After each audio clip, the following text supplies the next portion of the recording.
President.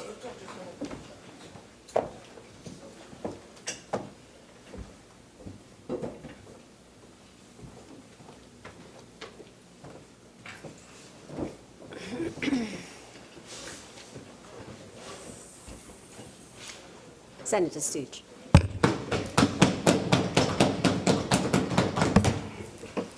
Before we broke for tea, Madam President, I was making the point that the consequences the government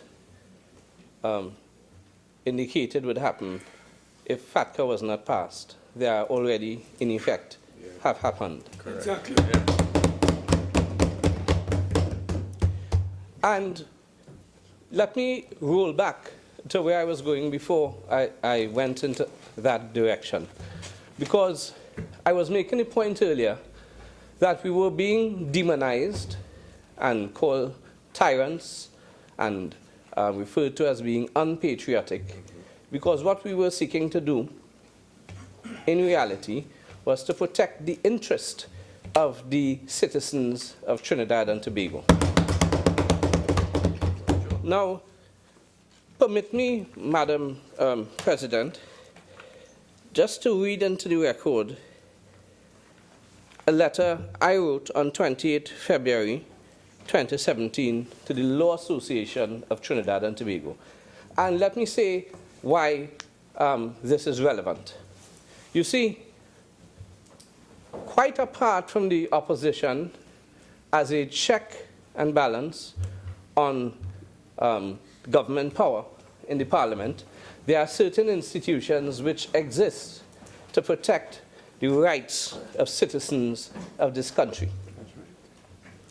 And on 28 February 2017, this being one of the deadest carnivals ever, I decided to stay home and pen a letter to the Law Association because, and I penned this letter because I had listened to two contributions in particular from the Minister of Finance.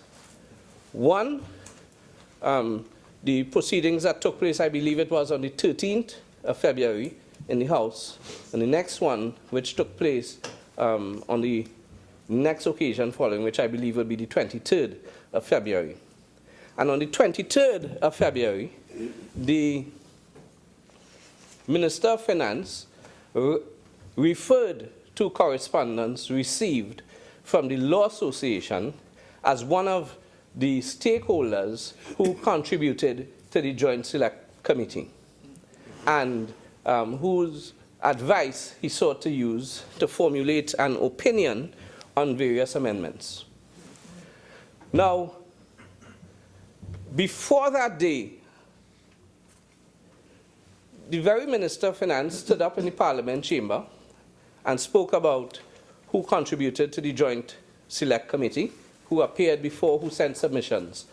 And what I found startling is the revelation by the Minister of Finance that he had invited submissions from the Law Association of Trinidad and Tobago and received none. And his exact words were, well, what do you want me to do, beg them? So, and I found that, Madam President, most disturbing because the Law Association is mandated under Section 5C of the Legal Profession Act to act in the interest of the citizens of this country if there is a danger, in particular, if a law is going to be proposed and that law may violate certain fundamental rights and freedoms as enshrined in the Constitution. So, let me start by reading 28 February 2017, the Secretary Council of the Law Association of Trinidad and Tobago, dear Madam, advice given on Tax Information Exchange Act 2017. Dear Madam, I am a financial member of the Law Association and an opposition senator representing the interests of the citizens of this country.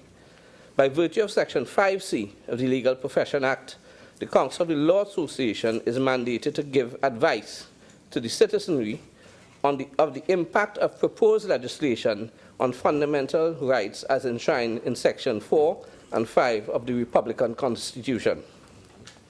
On February 13th instant, during the presentation of the Honourable Minister of Finance, Colm Imbert, on the caption bill, it was stated by Mr. Imbert that the Law Association had been invited to send submissions on the proposed bill to the Joint Select Committee set up for that purpose, but up to the time of speaking, no such advice or submission was forthcoming.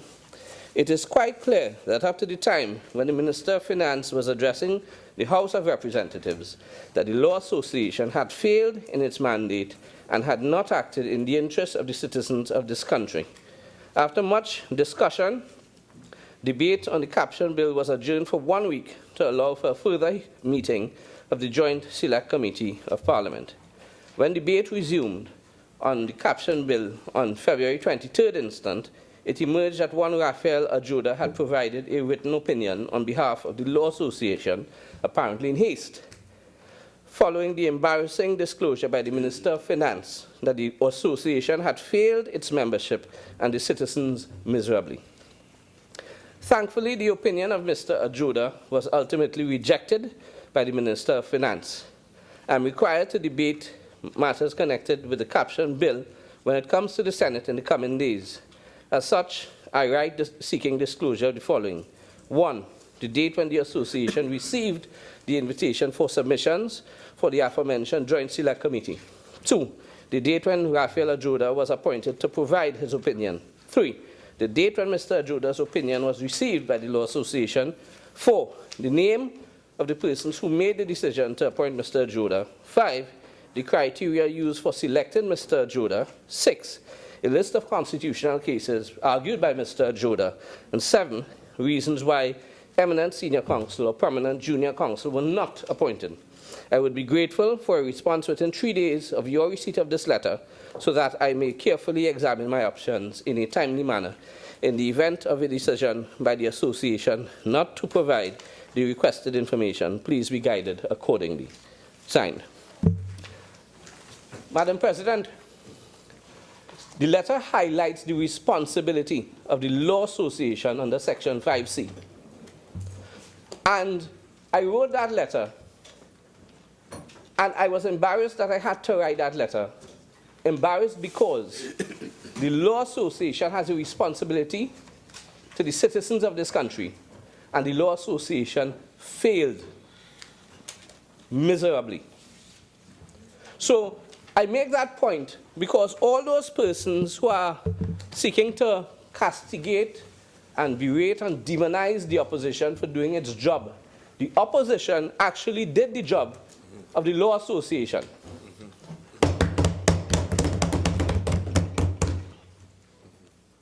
And that is cause for concern.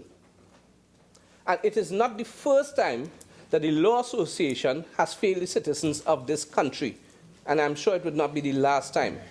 But be that as it may, Madam President, in seeking to ensure that the rights of citizens of this country were guarded and that the Parliament had the best advice, we asked for a Joint Select Committee.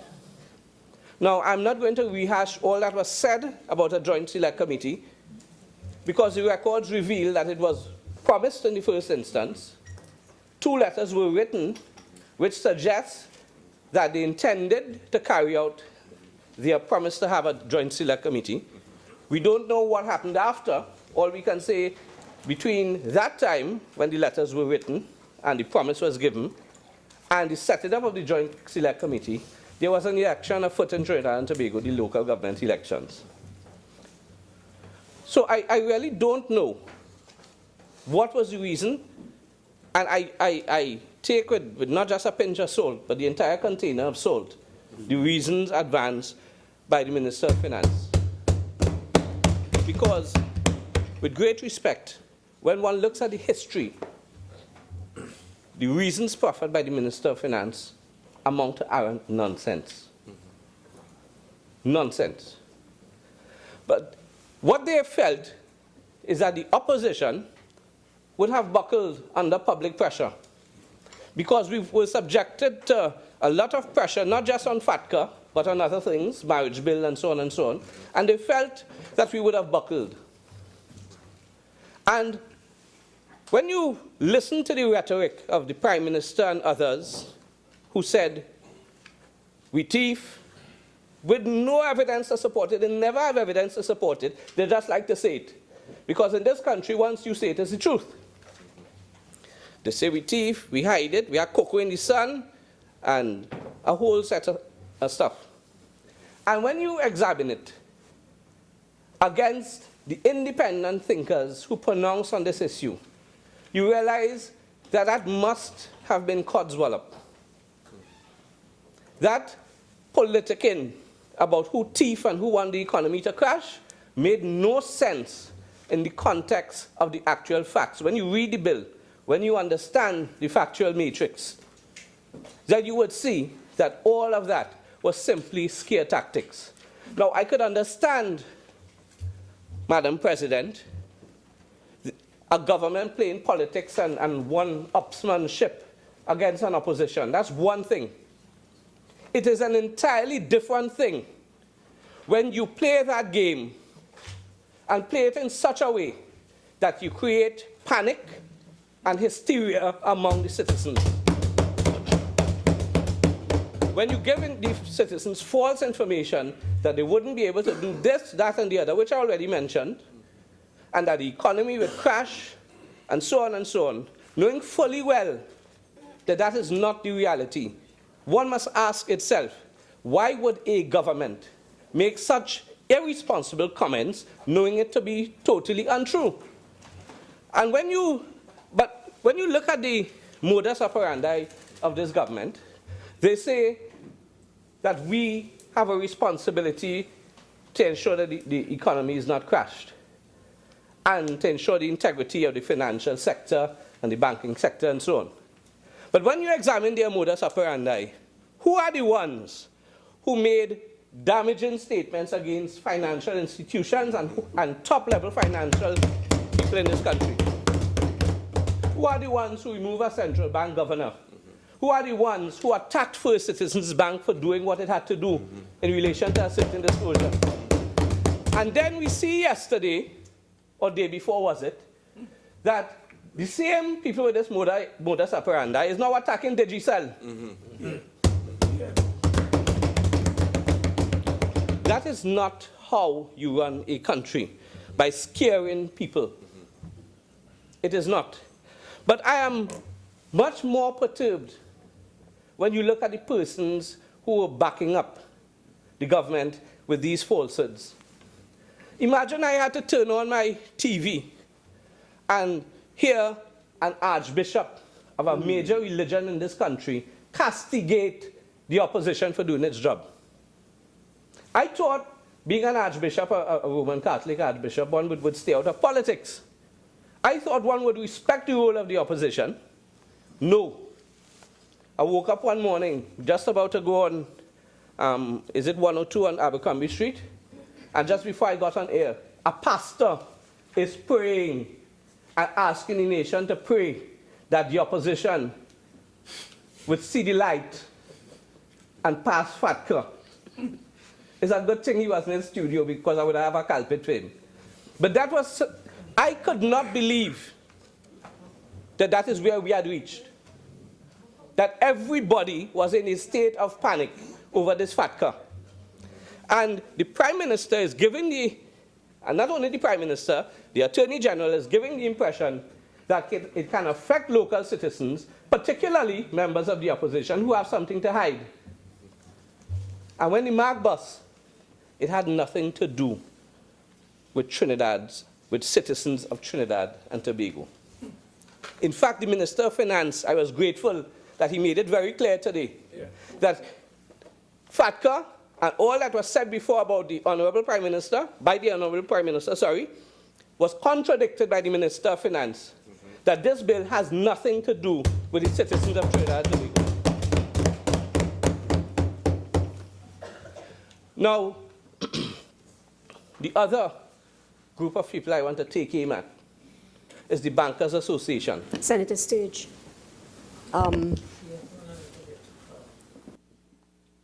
you've spent quite, and speakers before you have spoken a lot about the process that was embarked upon to arrive at the bill before us today. And I'm asking now that before you go into the realm of tedious repetition, that you deal with the bill that is before us, because a lot has been said about the process. Thank you, Madam President. In order to deal with the bill, Madam President, I'm simply seeking to, as a background, to refer to a meeting we had with the Bankers Association of Trinidad and Tobago. Because the bill, I know I can't hold it up, the bill basically was discussed, and aspects of the bill discussed. And that is why I rise to say I am disappointed in the bankers for also giving the impression that the economy would crash and the sky would fall. Because if I could look for, in October last year, I decided that I would download, where is it? I went on the Republic Bank website and I said to myself, let me see what this FATCA thing is about. And I decided I'll download it. And you know what I found, Madam President? When I downloaded it in October, Republic Bank on the website, the time is here. Foreign Account Tax Compliance Act, FATCA, took effect from July 1st, 2014.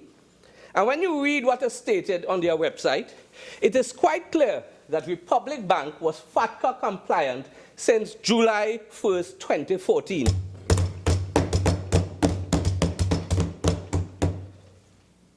Royal Bank, which is RBC, now called RBC Bank, which is Canadian owned in essence, was compliant.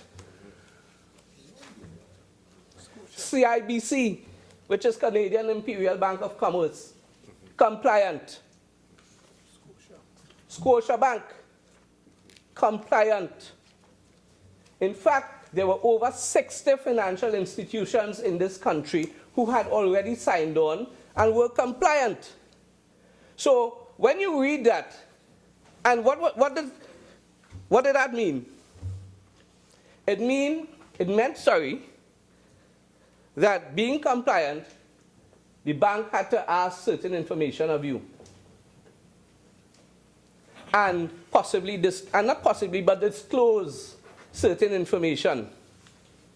And time permitting, I'll go to an article where the former managing director of Republic Bank, Mr. Dulal Whiteway, was saying in essence, the real complaint of the commercial banks in this country is that they are the ones bearing the cost, the manpower, the effort of helping Uncle Sam to go after what is deemed tax dodgers. So when you read the website, and last night I pulled it up, and when I pulled it up, I said, the time is here. It said, the time is here. Foreign Account Tax Compliance Act took effect from, and it's now 2017, which I found interesting. From 2014, it's a good thing I screenshotted it, 2014, or else they would say Sturge lie. So they're jumping from one foot to the next and joining in the chorus to give the country the impression that the sky would fall. But when you read the IGA, when you look at the agreements, when you look at the law, when you look at how this thing operates and when you understand how it operates, the banks in this country were never in danger of losing correspondent banking status. So one wonders why would the heads of these commercial banks, why they would perpetrate such a falsehood on the citizens of this country. Because when you look, and the Attorney General said it, so I don't need to repeat it in any detail, but it is quite clear. The bank simply, on identifying someone who is a U.S. person under the agreement now bill, would call that person in, seek to get information from them, seek to exchange the information, and if that person is not willing to comply, the bank had the option of closing that person's account. But the bank now is not telling you that. The bank is telling you that if they don't pass factor, they would lose correspondent banking services. And when all is said and done, that was untrue. But it emerged to me, and what is quite clear, is that the banks in this country are selfish. It's not a situation where they would lose correspondent banking status. It was never that. They were never in danger.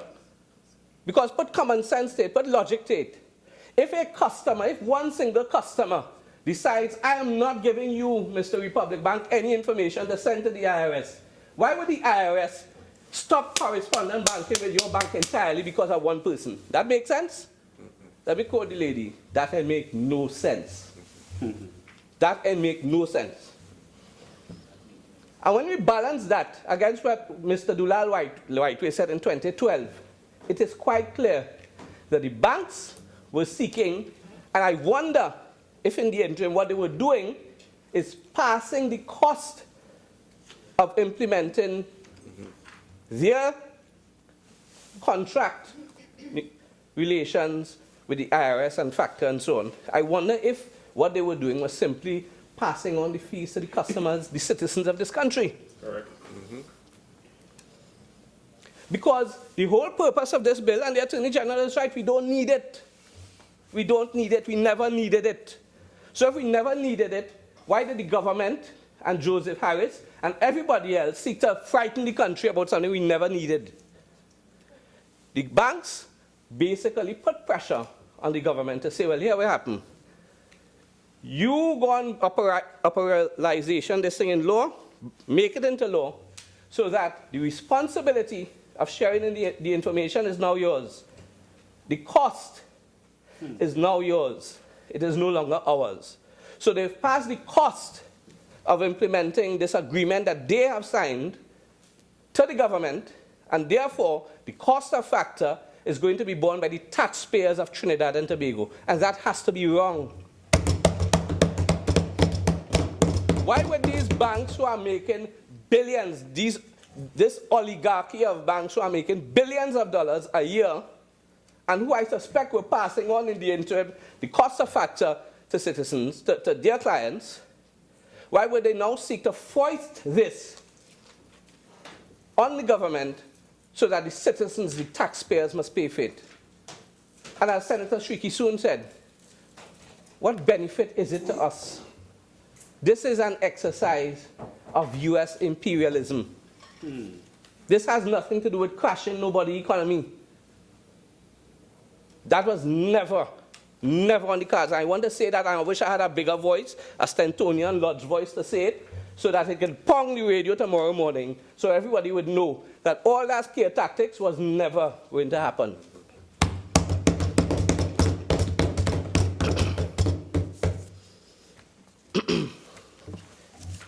Now, we met with the Bankers Association, and that's how I know all of this, because during the dialogue, we realized we don't need to pass this. We didn't need to pass it. So I asked one question when they made their presentation. I led off first. I don't know if Senator Mark could remember. I asked the first question, because they came to tell us, don't bother with no GSC.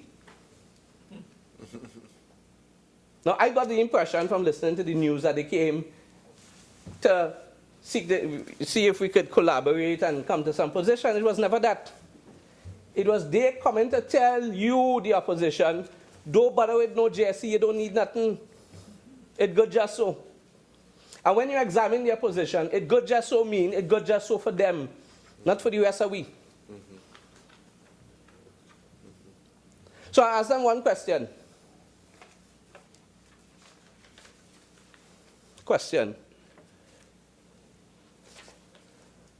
What opposition do you have to the setting up of a joint select committee? up to now, give me one reason why you don't want a GSC set up. Up to now, Senator Mag, the answer? No answer. They can't answer that. When they get up and they leave the room now, I'm Cham Kabin.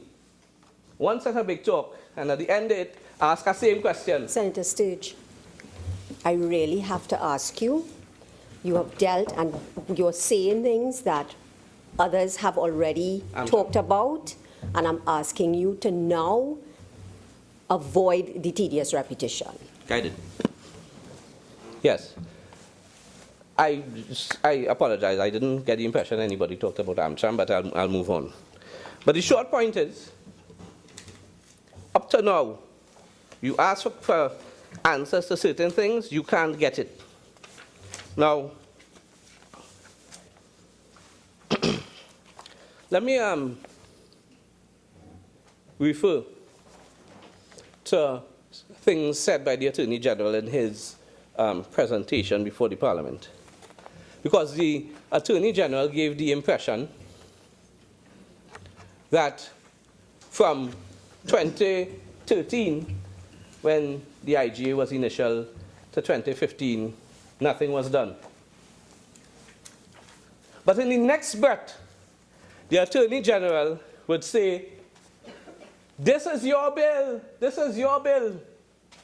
So I want to ask the Attorney General, if we did nothing, how could he stand up in the Parliament and say, this is the bill you drafted, if we did nothing? And then, if the bill we drafted, you have so much confidence in it, well, according to what he said today, it's bad.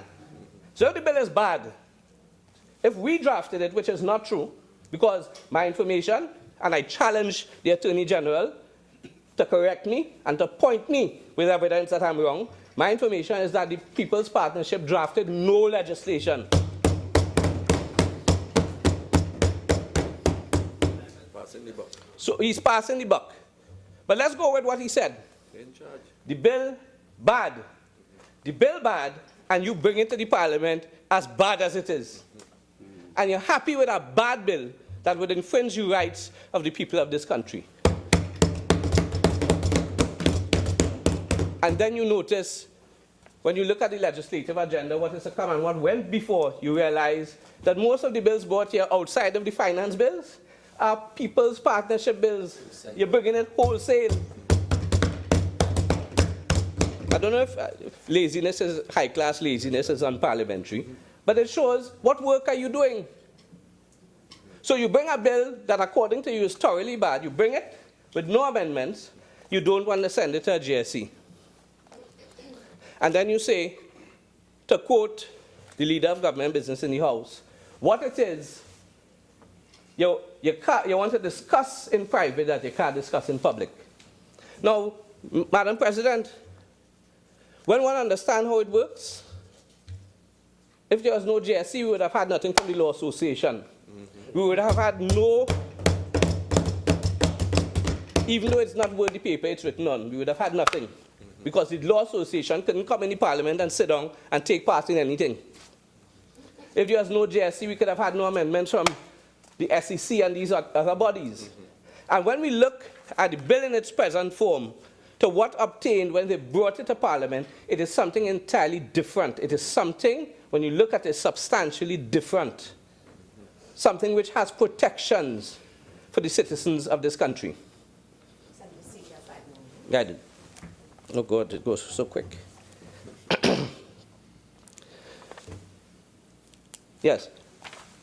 And one of the protections, if I can use my criminal law experience to assist understanding of the notice requirement, the same notice requirement as my learned friend Senator Ramlin talked about that the Honorable Prime Minister benefited from when he took the Integrity Commission to court. That is all we were asking. You see, in Trinidad and Tobago, you have certain rights.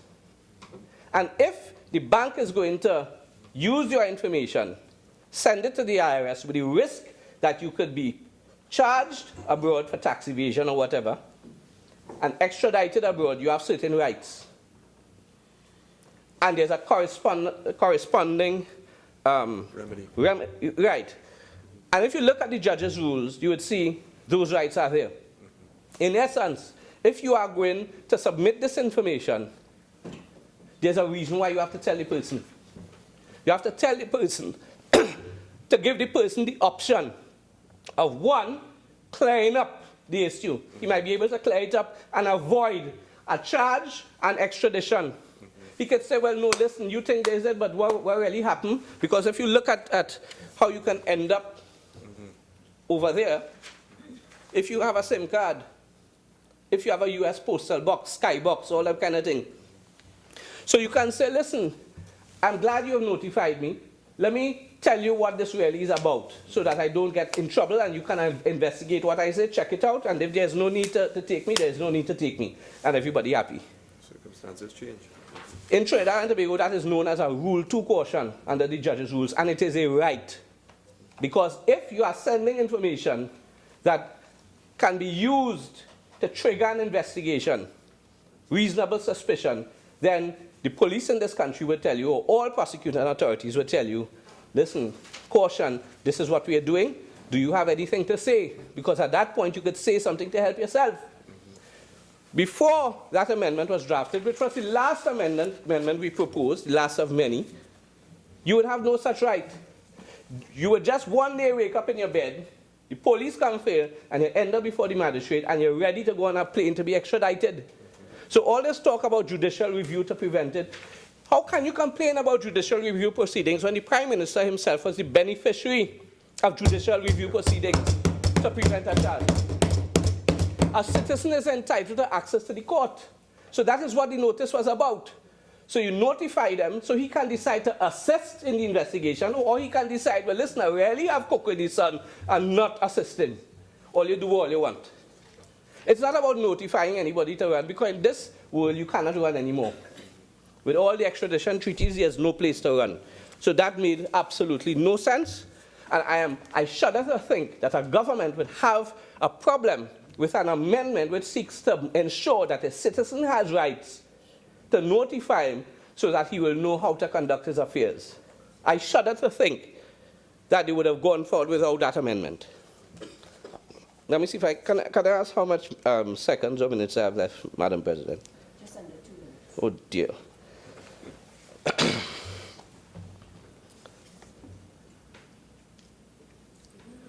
Yes. So, you say something, Lester? Yes, all right. So, Madam President, I'm thankful that the country has reached a place with an unnecessary piece of legislation, but nevertheless that we've reached a place where both sides working, we're able to reach some sort of compromise which protects the rights of the citizens of this country, and that we were not subjected to a situation where an imperialistic, draconian legislation, piece of law, would be shoved down the throats of citizens of this country. So this is an example of how the process works when the opposition and others are allowed to act as a check and balance on the government. And I hope that this resonates with certain persons in the future, so that when legislation comes to Parliament, it comes with the necessary mechanisms to ensure that rights are protected. And in closing, I thank, again, I cannot thank you enough, the Honourable Leader of the Opposition for standing like a lion through all of it. I thank you.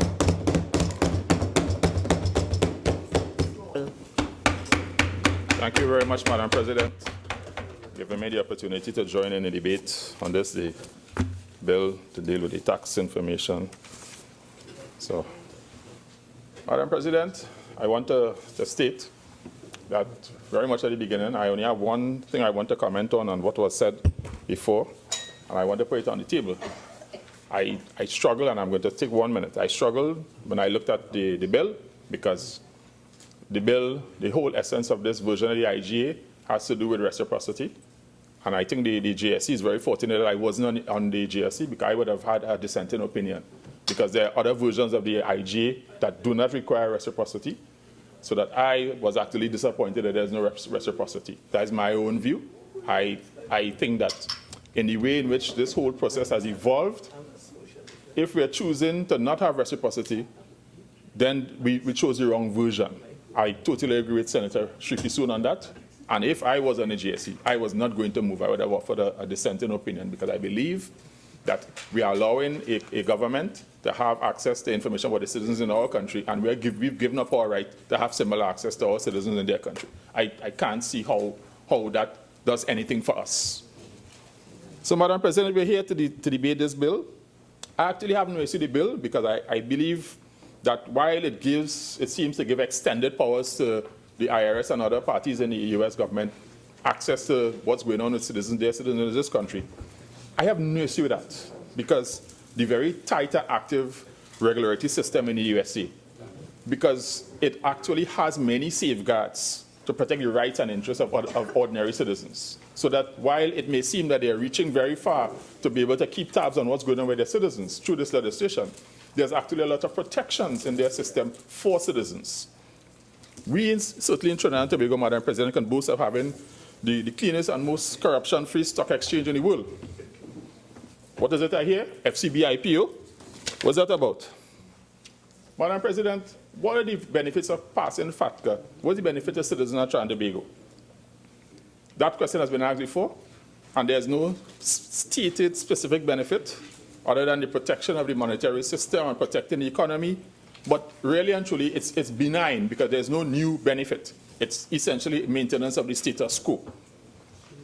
I can only now be hopeful that the amount of parliamentary time consumed in bringing this legislation here to us shows that a new focus has emerged on ensuring that citizens are protected.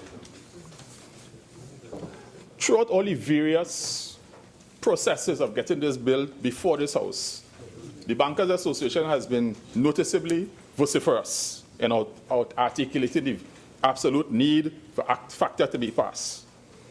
Madam President, a virtually silent point that has not been made and has not made any headlines is that failure to pass this bill would also have hit the bottom line of these same members of the Bankers Association, and that it would have hit the bottom line in a negative way. So that actually it's for them. There's benefits for them. But they would not say that, and it's not stated anywhere, and they would not acknowledge it. So once this bill is successfully passed, the BAT members will be smiling and very happy, while citizens of Trinidad and Tobago continue to hold their heads and bawl at the pernicious charges and fees that are being pounded upon them by these banks.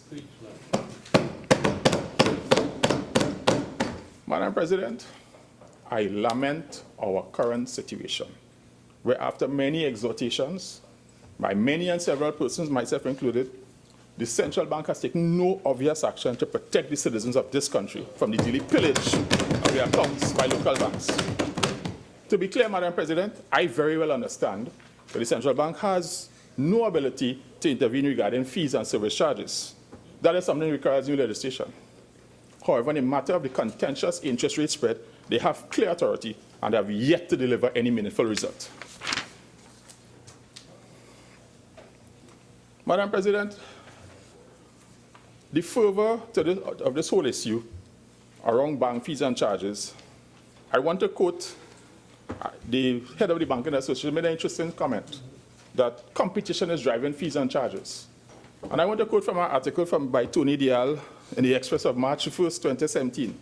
Headline of the article is Bat and Ball.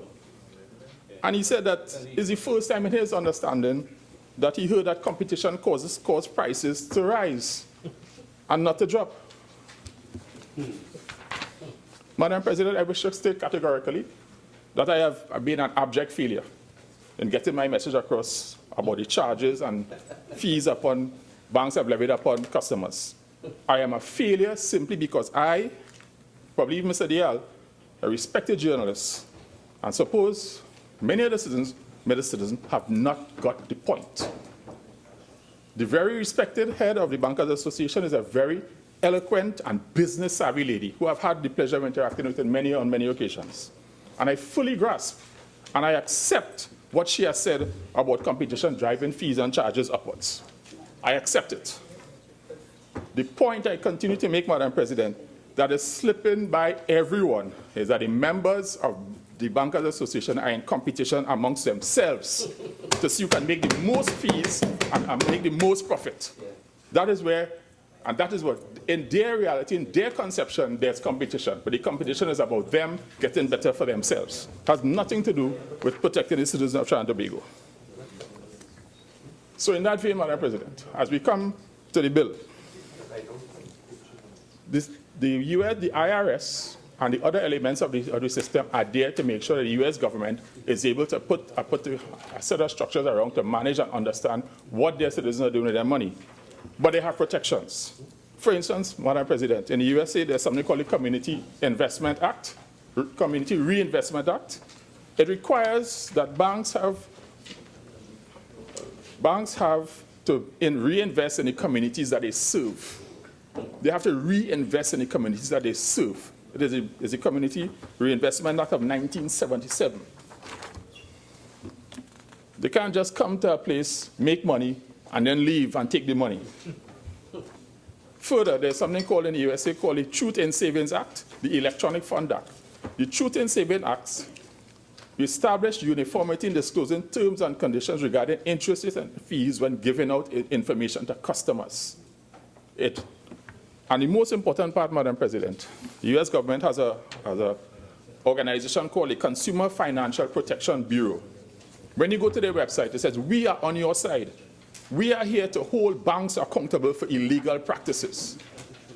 So when I totally support, and I understand the reach of the IRS and the other state agencies, but it's measured, because as a citizen of the U.S., you have protections. You have the state actually trying to make sure that you are protected by illegal or corrupt practices by banks. And we don't have it. Before FACTA, Madam President, no American law had attempted such an astounding reach. FATCA helps the IRS and Justice Department to root out Americans holding foreign accounts. That has been well covered.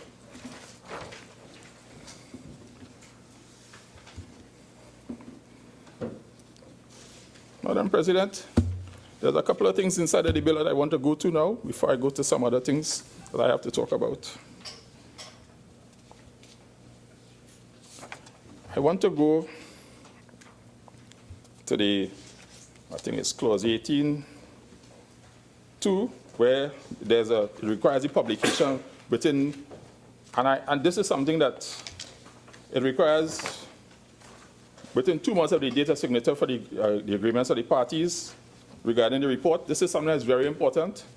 And what I didn't see inside of here, I'm not sure what, it shall be laid in Parliament within 2 months, but I'm not sure, is it just being laid in Parliament for noting, for recording, for debate? I am not sure. Is it just going to be laid and it just laid there and put in the library? I'm not sure.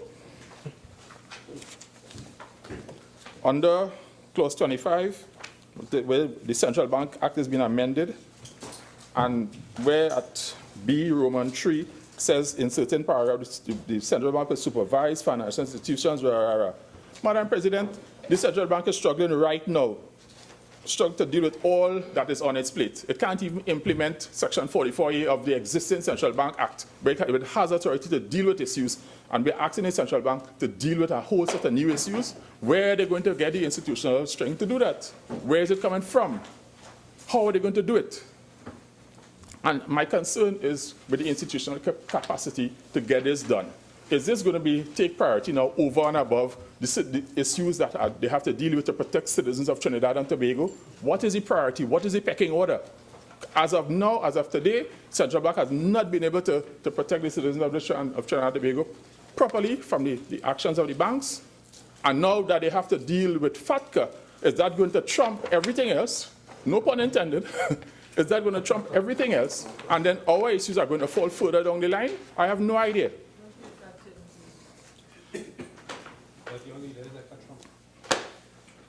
Similarly, Madam President, at clause 27, where we amended the Securities Act, and at B7, similarly, is the Securities Act, is the SEC to do this? The SEC will formulate, prepare, publish guidelines, and make sure that there's compliance. We have the FCB IPO investigation report. I don't know where it is. I looked on the SEC website, can't find it. and I've said this before, Madam President, I go to the United States SEC website and I can see all of the status of the ongoing investigations and the status of reports. Here in Trinidad, it's a big secret. Nobody knows. Where is it? Is it finished? Has it been sent to the Nobody knows. As simple, we've completed the investigation, we've passed it on. No information. But what we ask in the bill here is that the SEC will now have a whole new range of responsibilities, but they've not been able to fulfill their current ones. So my concern is with, can they do it? Again, Madam President, I think that I have several other issues.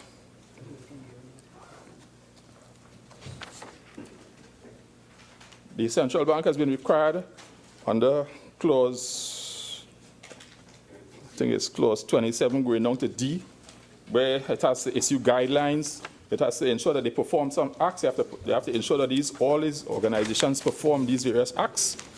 Madam President, I look forward to seeing these guidelines that the central bank are going to be. I want to see them because I suppose that these guidelines will be a good practice to the central bank to be able to create some guidelines to give effect to its power under Section 44A, because they seem to not know what to do, how to implement Section 44A, so that in proposing these guidelines, I hope they will get some good practice so that they will come with some guidelines on how they can implement Section 44A and bring some sense in the banking situation in Trinidad and Tobago. Because we are counting on them to be able to do this, and my struggle is the things that they are able to do now, that they have full authority to do, they don't seem to be able to do it. So my confidence is low.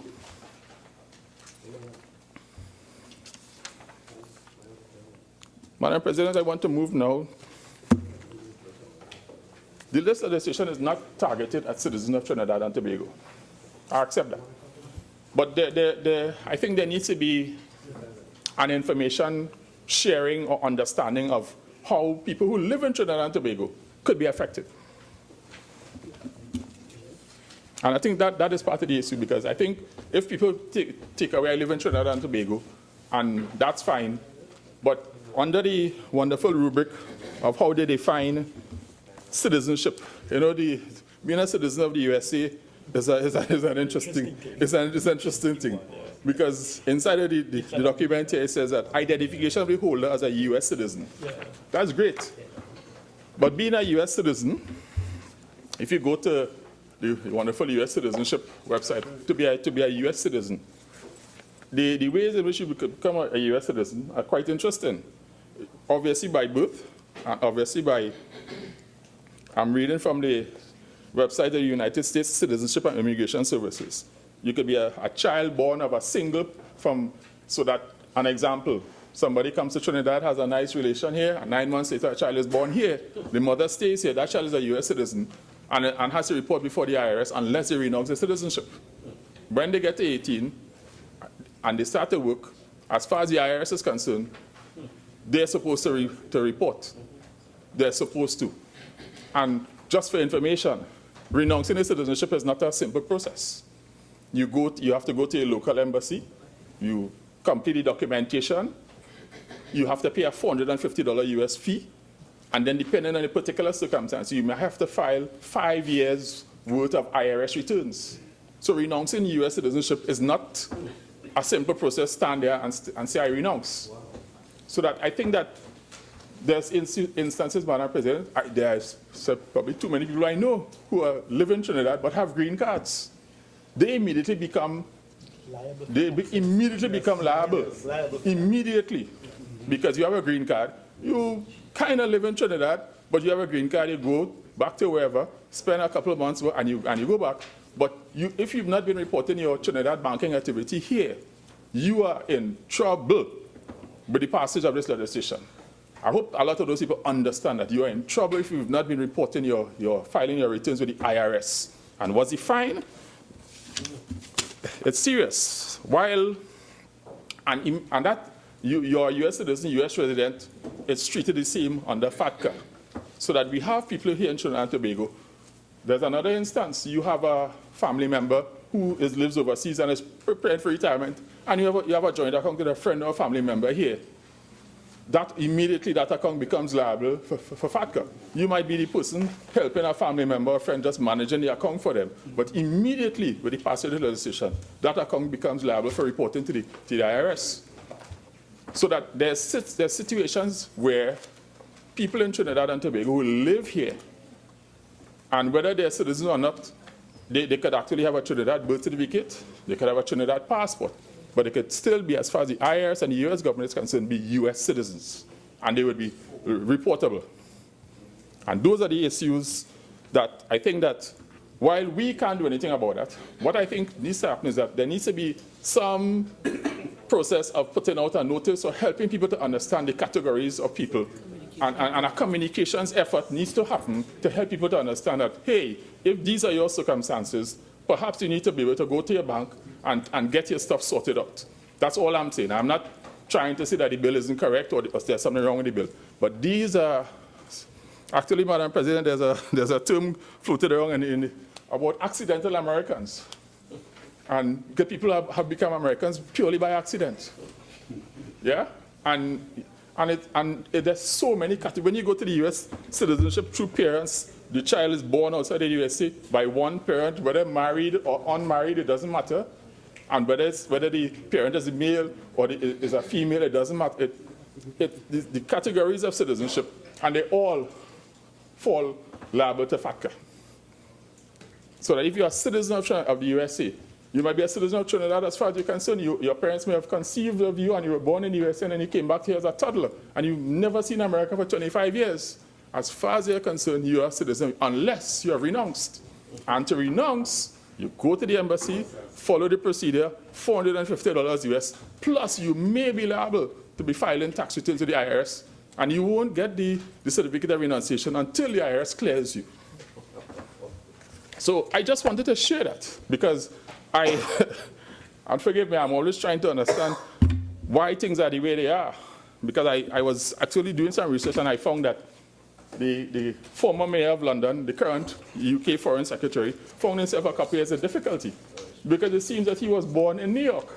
And when he attempted to board an aircraft with his British passport, they refused to board him because they say, your passport says you're born in the USA and you have a British passport. Something is wrong with you. You're not going anywhere today. So that's real life. He had to go, and at that time he was the mayor of London. He had to leave the airport, go to the American embassy and swear. And then when he found out, oh, he had to file tax returns too, it became painful. And these are real things. So all I'm saying is in our communications, in the way in which the legislation is crafted, it can't cater for all of that. But that little phrase there, that speaks to the indicia. I hope I had that word right. The indicia. The indicia. Forgive me, I didn't go to the wonderful big high schools. I went to a simple school. I went Tranquility Government. Where it says A, identification of the account holder as a U.S. citizen or a resident. That is so filled with subsets.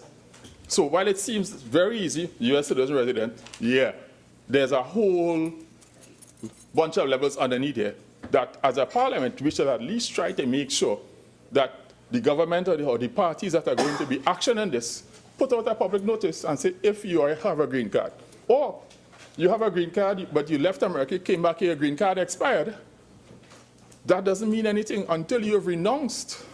You have to go back to the same, you are a U.S. citizen, and you have to go through the procedure. So I suspect, I know several people who are in that situation. I know several people personally who are in that situation. Either have green cards now and are shuttling back and forth, or have repatriated back to Trinidad, have finished with North America as far as they're concerned. Their green cards are expired, but they've not terminated formally. So until you terminate it formally, by going through the procedure, you are subject to FATCA. And then you find yourself in problems with the IRS.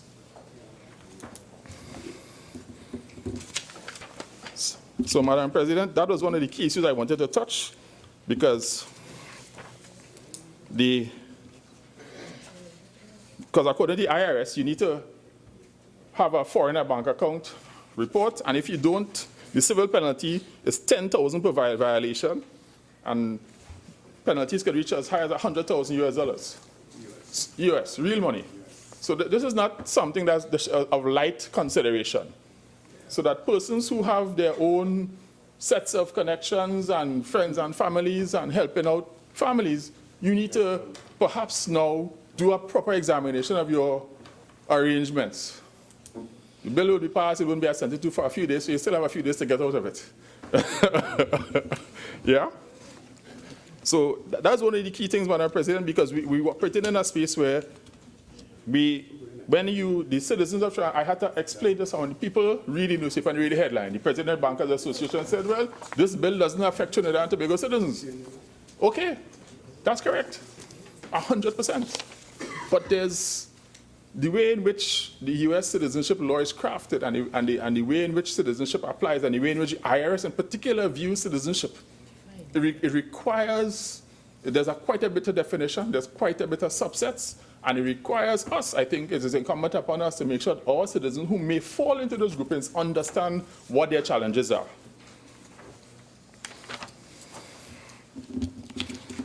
All right, I'm having fun here.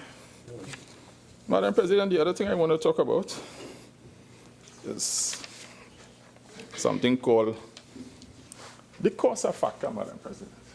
More than one speaker has spoken about this. And again, right now, Madam President, as I've stated earlier, the central bank has no authority to regulate fees and service and charges that the banks charge. So I don't expect any legislation between now and September on that. I'm a realist. I would hope, but I'm a realist. So what it means, Madam President, any fees or charges that the banks hope to charge for FATCA, they are free rein. They can charge it however. And I suspect even if they have not done it as yet, they will make sure that every citizen of Trinidad and Tobago pays for the luxury of them being able to continue to make their profits. And we have to find a way to fix that. Because there's no structure now to regulate fees and charges of the banks. So there will be a cost for implementing FATCA, and they will pass it on. And everyone in this room and everyone outside this room will likely be paying for it. And if we are okay with that and everybody's happy with that, well, fine. I am not. I am absolutely not. The banks have not, and it's interesting, these associations are quick to quote numbers when things are going bad. I find it very interesting that in all of the dialogue on this, the bankers of the association have not said, listen, this is going to cost us 50 million. They really don't care what the number is going to cost them because they worked out how to recoup it. I think Senator Mahabir and I have had more than one contribution that they have a whole floor in each building of resident schemers. And the head schemers have worked out how they're going to charge this back. And so that I think it is incumbent upon us to try to make sure that this is applied in a way in which those who are really affected are the ones who have to pay the charges, not me. I'm already being overcharged. So, Madam President, with all of those few things that I said, I actually support the bill. I think that a lot of my exhortations are around the implementation of the bill. My concerns about the capability of the central bank to really deliver on all of the things that they say they're going to be able to do here. The capability of the SEC. I have zero faith in them. I have zero confidence in them. None. Because I think that the Honorable Attorney General spoke earlier about convictions for white-collar crime. I think the jury is still very much in on that. That zero speaks to either we have the cleanest system in the world or we have the dirtiest system in the world. Yeah? And I think that there's no obvious easy fix to that. But when are we going to start? When? Who? CLICO, FCB, IPO, HCU, all sorts of things. People have raped and pillaged the economy and are living fat. And what? It's fine. So perhaps I should stop complaining. A very good friend of mine who sits in a very high place in a bank said, David, why you keep talking about this? We're not taking you on. So, Madam President, I just want to share one bit of information because I think my push on this is about understanding that as a citizen, we have to understand how things impact us. But sometimes it's also important for us who are the legislators to make sure we give the citizens as much information about how things are going to impact them. because we can't take it for granted that everyone is going to have the same level of access to information or be like me, be digging through the details, go into the IRS website, go into all the various websites, getting the information, go into the citizenship website, seeing all the various things and trying to understand what does that mean for a citizen living in Trinidad and Tobago. I think that is our responsibility. To at the very least, have the central bank or whoever put out a notice or set up a desk and say, if you think you may be under, come in and let's discuss how we could help you manage something. I think that is something that needs to happen. But just to give you a scheme, Madam President, I'm about to wrap up. I went to the website of a bank that has a local website and a foreign website. And just a quick thing, Madam President, it's always interesting to me. On their US website, they have all the various types of credit cards that they offer, and they have the interest rates. And the interest rates range from 11% to 20%. In Trinidad, they have a list of all of the credit cards they have, and they have one interest rate, 25%. And again, it just, and it's because in the USA, you can't give one card. You have to list all the cards, list all the terms and conditions. Some of them have no annual fee. And the interest rates range from 11, and why? Because depending on how they treat the customer, how they know the customer, they will start you off with either a lower or higher rate. In Trinidad, good customer, bad customer, 25.2%. And again, all of us have relations with the banks. We think that we have a good relation with our bank and things are going fine, and they laugh at us every time they come in because they're killing us, and we just don't know it. Or we refuse to accept the information that is out there. It's just out there. Madam President, so I believe that while I believe I've looked in with much interest, Madam President, at the debate on FATCA in the Canadian Parliament, I would ask anyone who has time to go and see what the debate in the House of Commons in Canada was, how this debate was handled. I also look at the House of Commons debate in the UK, where they had to do it in the frame of regulations. It was all very interesting, all 2,000 pages. I didn't read all, but I read enough of it. That this legislation is a legislation that is far-reaching, and I actually applaud the US government for being able to take a position on this and say, listen, if you want to do business with us, this is what's required. If you don't like it, you can do whatever you feel you need to do. And we're in a place, where Trinidad and Tobago is in a place where we don't have the luxury of being able to say we could do what we want to do. We have to fall in line. And in falling in line, my whole argument at the beginning was the model that we've chosen required reciprocity. There was a model that required no reciprocity. So what we've done is taken the model that required reciprocity and then remove reciprocity from it. That doesn't seem to be logical in any sense or form, but we're way past that. Madam President, if you permit me, as I am about to close, I'd like, if you permit me to digress for 1 minute. Madam President, tomorrow celebrates International Women's Day. It's the celebration of the social, economic, and cultural and political achievement of women. And I would like you to permit me, Madam President, just to name a few, in my respectful view, to give my thanks and personal thanks and appreciation for some women who have served in the Senate and who have really demonstrated of being champions of gender parity. Senators Elmina Clark-Allen, Senator Dora Bridge-Mohan, Senator Louise Horn, Senator Carol Duffy Dowlett, Senator Anna Mahez, Senator Glenda Morin Phillips, Senator Helen Drayton, Senator Eastland McKenzie, and of course the late Senator Dana Sitahal. I want to record my personal thanks to every woman who has come and has served and has demonstrated that women are our equals. Corinne Baptiste McKnight. I have a long, long, long list. I just went through some. And all the others. But I want to record my thanks, Madam President, because I have come here and it would be remiss of me, Madam President, it may be improper for me to record my appreciation for you, for your studious management of the House.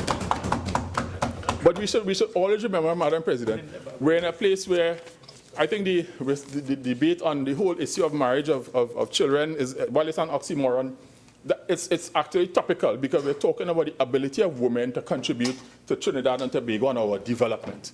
Women have a vital role to play, and I want to record my personal thanks and appreciation for every woman who has served in this August Senate and on other places who continue, and I not only the members of the Senate, but all of the female police officers, the female support staff, everybody is here making a contribution.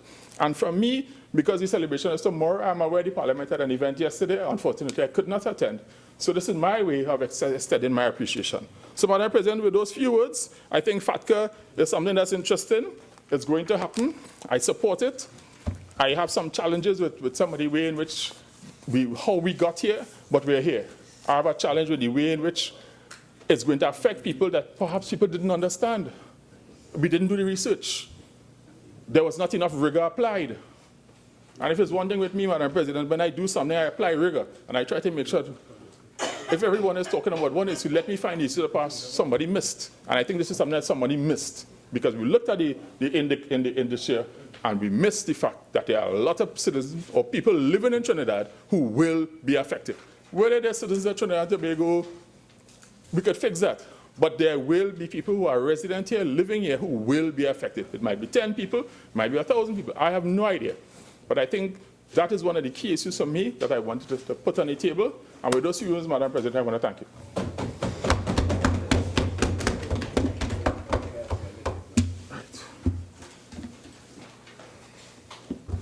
Senator Samuel.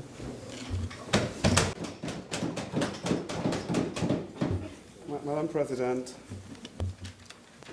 I always consider it a tremendous honor and privilege to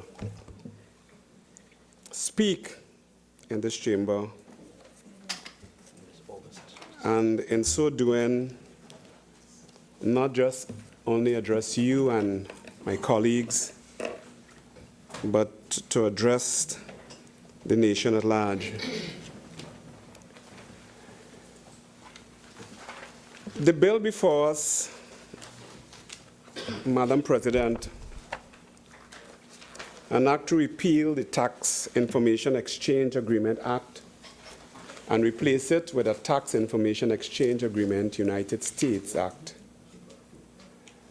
which would make provision for the implementation of agreements between Trinidad and Tobago and the United States of America, providing for the exchange of information.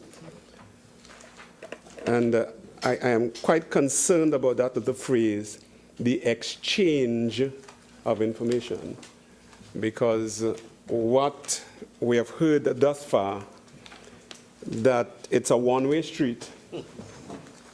There is no exchange of information, but it is information that is solicited from Trinidad, but we really have no access because there is no reciprocity, as the learned Senator David Small clearly outlined. So I think the exchange of information is a misguided phrase, because I think exchange should be two-way and not one-way. But Madam President, we did not get here, and I've had the opportunity to sit and listen to the Honorable Minister of Finance graciously present the bill this morning. Just like that. As a matter of fact, Madam President, FACTA has caused tremendous disturbance in our society. Disturbances based upon misunderstandings and misrepresentations, political influence and statements that have not really educated our society. But what we have found is that the society is still up in air when it comes to FACTA and how it affects us. And Senator Small was very clear as to, do people really know the impact of FACTA? And the average citizen is still unaware. And if you were concerned about FACTA and you listen to many of the talk show hosts over the last couple of months and how they ridicule people and who have cocoa in the sun and stuff like that, you realize the ignorance of our society. and that people only take what they hear from political circles and never for themselves go and do the necessary research that is required for clear understanding and education so that we can be a far more informed society. But there was also a lot of misinformation, Madam President, that led to this kind of chaos.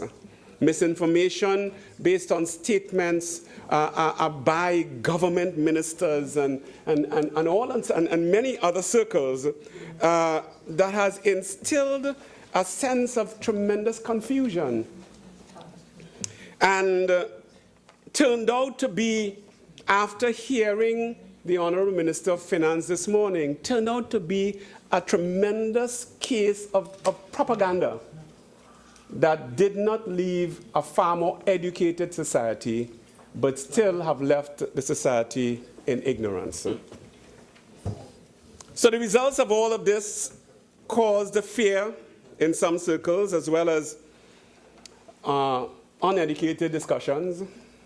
As a matter of fact, so many people have been stigmatized because of this factor situation in the atmosphere. The gainsayers and others who, from the beginning, asked for the bill to be sent to the Joint Select Committee. When that happened, you heard so many things that would give people and the average person the feeling that if you sent something to a Joint Select Committee, you were attempting to hide something. And the Hansard would have proved that based on statements made by honorable members in the other place. As a matter of fact, if, Madam President, we had to rate the factor debate as they would rate movies, I think we would have probably gotten a double R rating because it turned out to be kind of crazy in the atmosphere from a political standpoint. I found, Madam President, that there were quite a number of things that we could have dealt with carefully when it comes to factor. And even today, there were quite a number of things said that was not necessarily correct and that needed to be corrected, and some of my colleagues would have dealt with that. But there is one thing, Madam President, and I would have thought that the Honorable Attorney General, I respect him, would have said, because there was a newspaper report in The Guardian dated Monday, December 12, 2016, if I'm permitted to refer to it, where Trinidad banking system will shut down if the Foreign Accounts Tax Compliance Act is not passed in Parliament, says Attorney General Faris Albari. And he went on to say, what is on the table for us is to have countries outside of Trinidad tell us who has foreign accounts that are inexplicable, to tell the people of Trinidad and Tobago there is a foreign account in England or in the United States or in China belonging to this person. And you've got to ask why the whole country would not want it to happen. If we do not put this in effect, the banking system will shut down. That to me is misleading. Misleading because what this bill turned out to be with regards to an agreement in place with regards to Trinidad and Tobago and the United States. And to me, Madam President, that was not good information or clarified information passed on to the society. But Madam President, it is important for us to realize that in the midst of all of the debate, in the midst of all of the exchange of views and ideas, some misguiding, some may have been informative, depending on who gave it, it was not just passing statements that evolved. As a matter of fact, I am very careful, Madam President, that when we speak in the House and when we speak in the Senate, the information that we impart, the citizens that are watching and listening, take it to heart, and they believe that we are speaking the truth. And we must be careful that when we do such, that we actually speak the truth. Madam President, if it was not for learned people in our society who were able to take the bill and articulate it to our society, and later on I will tell you, Madam President, what Republic Bank has been able to do, and it would answer some of Senator Small's concerns with regards to informing our society. Noel Kalicharan, in his little discourse on the bill, clearly defined to citizens in the Express newspaper editorial of the 29th of September 2016, Madam President. And he was clearly stating in his little discourse that, you know, the craziness that was taking place, the fact that the banking sector would shut down, and if FACTA is not passed, failure to pass the bill could ultimately result in higher prices for the average consumer, something that probably we need to look at. And any U.S. transaction would be subjected to 30% withholding tax. And I want to talk a bit about the withholding tax that is clearly stated on page 19, section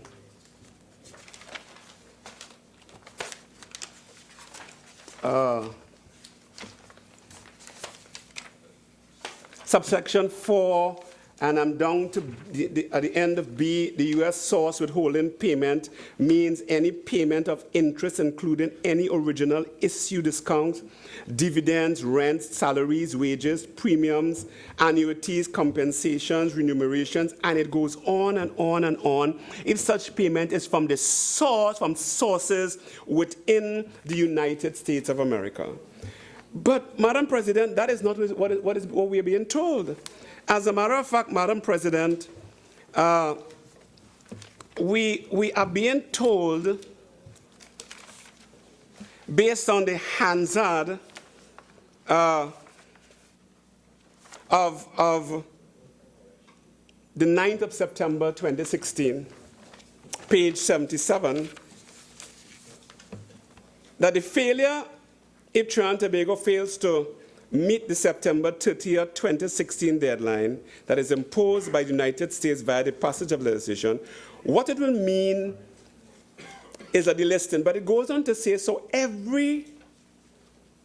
if it's allowed to take place, to do with any of the American banking system would result in the immediate automatic 30% withholding. So that every $100 of a transaction by any Trinidad and Tobago citizen within the United States, this is on Hansard, and that will include credit card transactions, it will include shopping on the internet, it will include any transaction you are wiring, transfer money to your children in school, it will include purchase of any goods out of the United States. It will immediately result for every $100, according to the Hansard, you will attempt to spend, you will only be able to spend $70 because 30% will be withheld by the United States via Treasury Departments or the IRS if we do not pass this legislation. No, that's false. Madam President, that is not true. Fear-mongering. I mean, it's sad that this is by a learned attorney. And it's a minister in the office of the Prime Minister that would say such a thing of this nature. Yet, this is not what withholdable payment says in the Act, nor does it say that, Madam President, with regard to the IGA. It doesn't say that.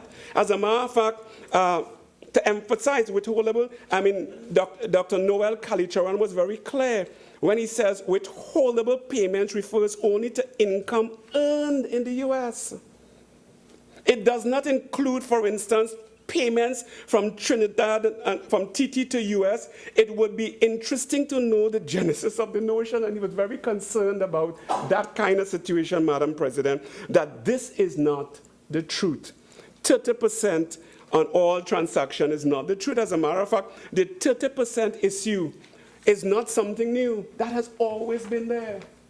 And we made it look as if, well, you know, the fair tactic is that, if you don't do that, you are in trouble. They will charge you 30%, so your money's value has immediately disintegrated. It's gone low. They have $100, you could only have $70 because of a 30%. And I heard something of that nature this morning, and that is not Truth, Madam President. The penalty was always there in the IGA, Section 1471B. It has always been there. So it's important for us to take note of that, Madam President, and for us to realize that our approach must be one of education. As a matter of fact, Madam President,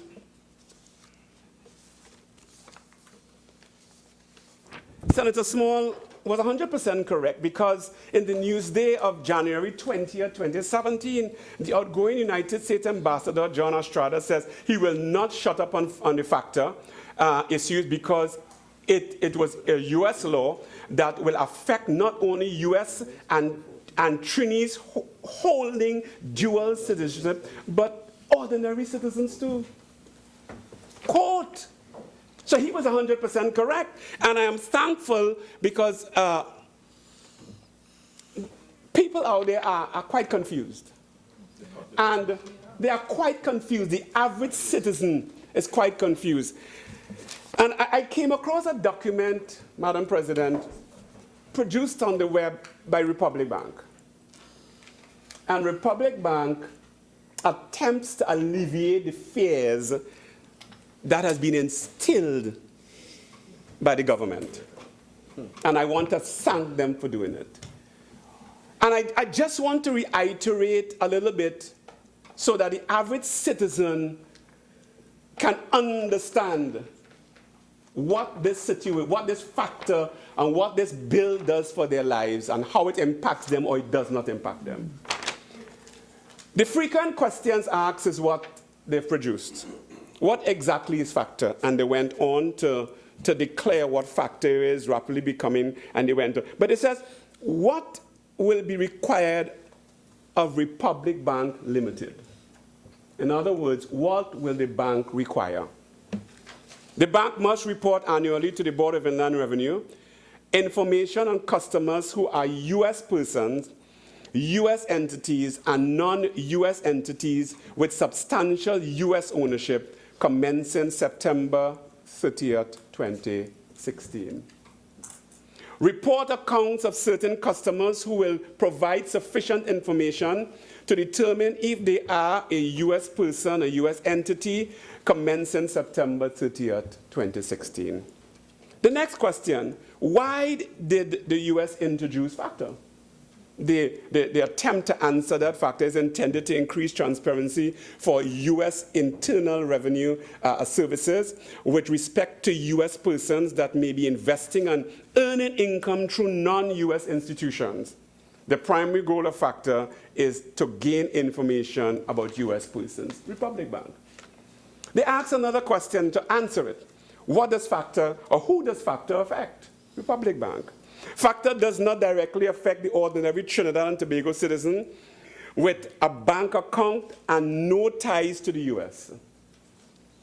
However, if you intend to open a new account, you will be asked specific questions to determine if you are a U.S. person or entity. So the average citizen can read this and be informed. Customers with U.S. in this year who are deemed to be U.S. persons or entity and hold cumulative deposit balances above a specific limit. Then they tend to answer, Madam President, who is a U.S. person for FACTA purposes? Which is informative. A U.S. person is a citizen or resident of the United States, including a green card holder. You're correct. Including a U.S. entity, a partnership, corporation, estate, trust incorporated, or created under U.S. law, U.S. incorporated entity. A non-U.S. incorporated entity having shareholdings of 10% or more, or ownership held by a U.S. person or a U.S. incorporated company. The question that people are asking, does FACTA apply to TT accounts? The Republic Bank attempts to clear the air, which to me the government should have been doing all the time. Clear the air. Senator Small talks about they must publish something so that the citizens can be able to understand. Madam President, factor applies the answer to your entire account relationship with the bank, that is TT, USD, and other currencies. How are customers being advised? Letters are sent to existing customers whose account with the bank indicates that they have US indicia. As a new account applicant, you'll be asked to complete our declaration of the US status form to determine if you are a US person or entity. What should you do? That's a question people ask all the time, because factor is important. We are now at the point of ensuring that this legislation is passed, and the society is still existing in ignorance. So I thank Republic Bank. Madam President, what should you do? Complete the declaration of U.S. status form to indicate whether you are a U.S. person or entity. Inform Republic Bank or any bank, I guess, of any relating to your U.S. anything relating to any changes relating to your U.S. status.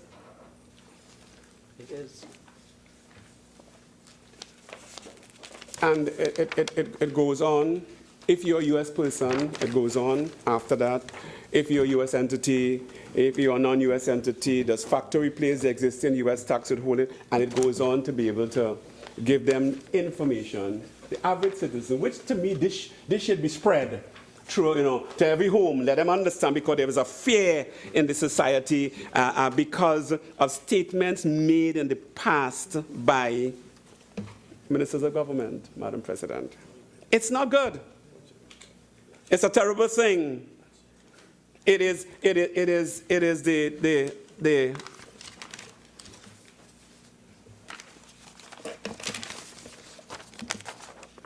Madam President, it is Professor Rosemary Ballantyne who tried a bit to clear the air likewise. She tried. She tried a bit to clear the air. And probably she cried.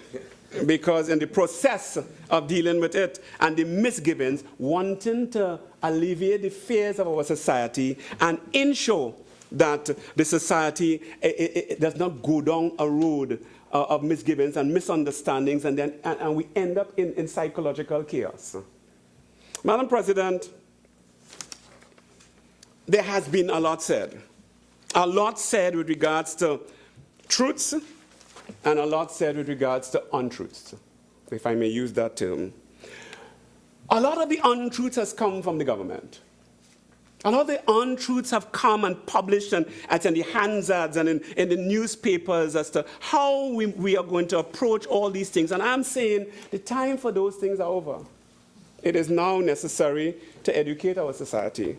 It is now necessary, to deal with the situation the way it is, so that the average citizen can be assured that we are there to protect them.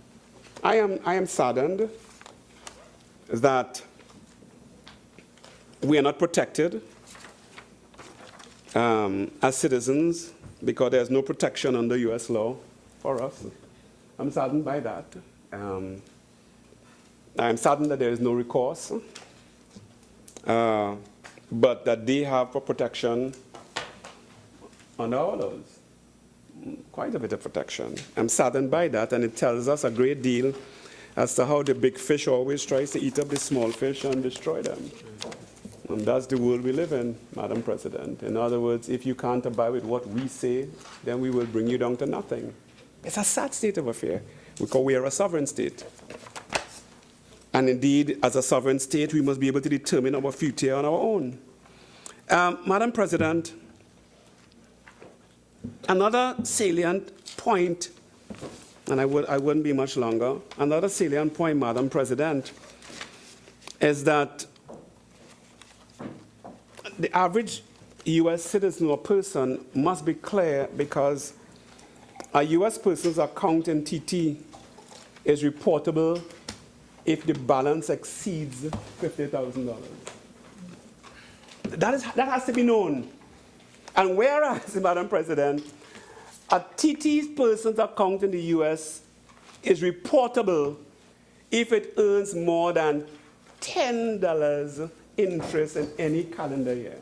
I want to say that again. Madam President, a U.S. person's account in TNT,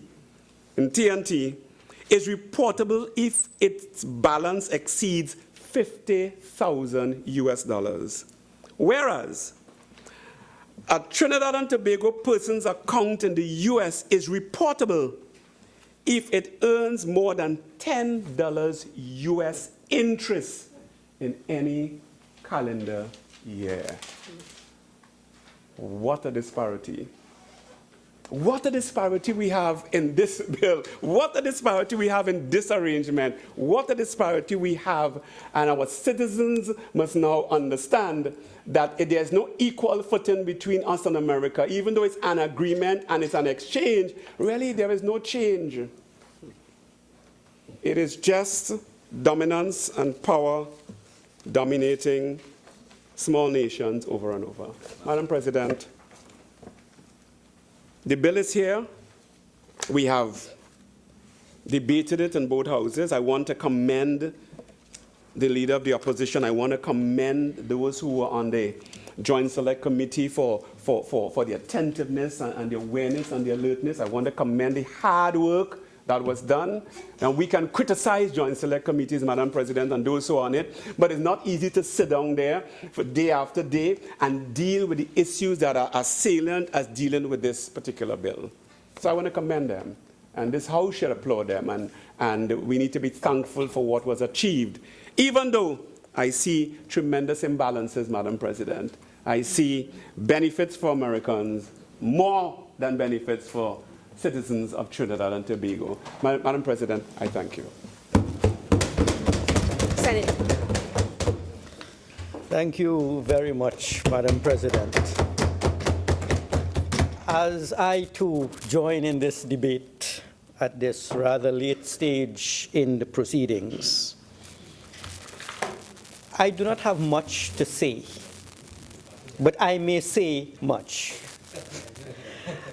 And I want to start, as usual, by thanking my colleagues on the independent bench, Senator Shrikesoon and Senator Roach.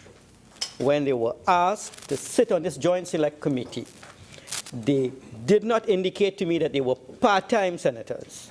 They jumped at the opportunity with enthusiasm and alacrity, and they served the people of Trinidad and Tobago with distinction. And I am really very happy for their cooperation and the fact that they served on this Joint Select Committee. Having served on a Joint Select Committee on a few in the past, Madam President, I know how valuable the exercise can be. Let me, at the outset, Madam President, indicate that I am always an admirer of the United States of America.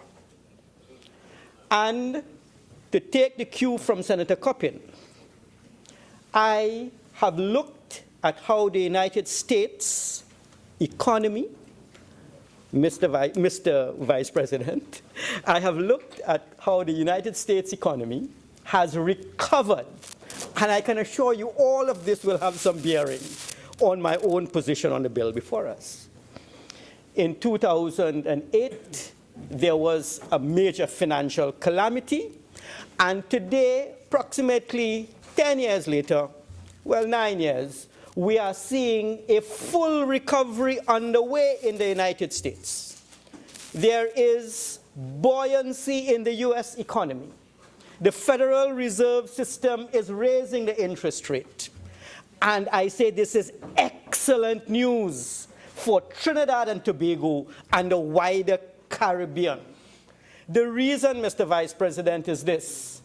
Whenever the United States economy grows, it acts as a locomotive, according to the late Nobel laureate W. Arthur Lewis, and it pulls the rest of the world along, so that since the Chinese economy is now a bit sluggish, and the Europeans are experiencing their own difficulties with respect to the problems in Greece and Ireland, etc., and the Brexit issue, and we are seeing the Japanese economy struggling, it is indeed heartening and a good sign that the United States economy is recovering. An indication of that in these years, an indication of that is that, Mr. Vice President, the interest rates there are rising, and we in Trinidad and Tobago can benefit from that via the increase in visitor arrivals from the United States to the Barbados and the rest of the CARICOM trading partners,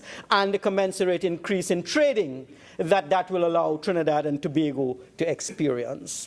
So that it is in everyone's interest to recognize the importance for economic growth in the United States and to do what we can to facilitate that particular growth. I admire the United States for innovation, for science and technology, and particularly for education. There will be some other areas in which the admiration is not going to be so great, which I am sure we would want to address. But, Mr. Vice President, it is important for us to understand what, amidst all the hysteria out there, and I too want to share the concerns of members of this honorable chamber for the misinformation which existed in areas outside of the parliament, which created, in my mind, unnecessary fear and panic. And that is that this particular FATCA legislation was never about terrorism financing. It was never about human trafficking. It was never about any of those pernicious things that we keep hearing about internationally. It was purely and principally an attempt by the United States to collect its fair share of taxes. It's important for us to understand the history of FATCA. The United States is, in addition to one other country in the world, from my own research, a country that I shall mention, that levies a tax on its citizens regardless of where they live. The basis of a tax is really a jurisdictional tax, so that if a Trinidadian lives in New Zealand, he earns his income in New Zealand, Trinidad and Tobago will not expect for him to pay a tax to Trinidad and Tobago. We expect him to visit and spend money here when he returns, but he is liable to paying the taxes due in New Zealand. The United States is an interesting country. Together with one other country in the world, it's called Eritrea. That country says, regardless of where you are, as long as you carry the passport, and now we have these in these years, in addition to the passport, you have to pay our federal taxes. And the history of that is peculiar to the United States. The history, it's important to understand why we are doing what we are doing. In the Civil War, the famous Civil War which ended slavery, it did not start the civil rights process immediately. It ended slavery. Many Americans left the United States to live in Europe, Mexico, and elsewhere. And they were wealthy Americans, and it was the view of the Congress at the time that they should not avoid paying taxes simply by scuttling or avoiding their duties under the war. They were still liable whether they lived in Mexico, whether they lived in Europe, or elsewhere. You were liable to paying your federal taxes. And in the Civil War, they started the process. So it has a long history in the United States. It was tested, Mr. Vice President, in 1924 in the Supreme Court, famous case of Cook versus State. Mr. Cook, or I think Mr. Cook, or Mr. Tate, one of them, lived in Mexico, and it was deemed that he was liable to paying his taxes, although he had left the United States many, many moons ago. And the Supreme Court ruled that being a U.S. citizen carries certain benefits. And even if you are living outside of the United States, you are, of course, going to be liable to taxes. And 1924 Cook versus State is in existence. It has not been repealed.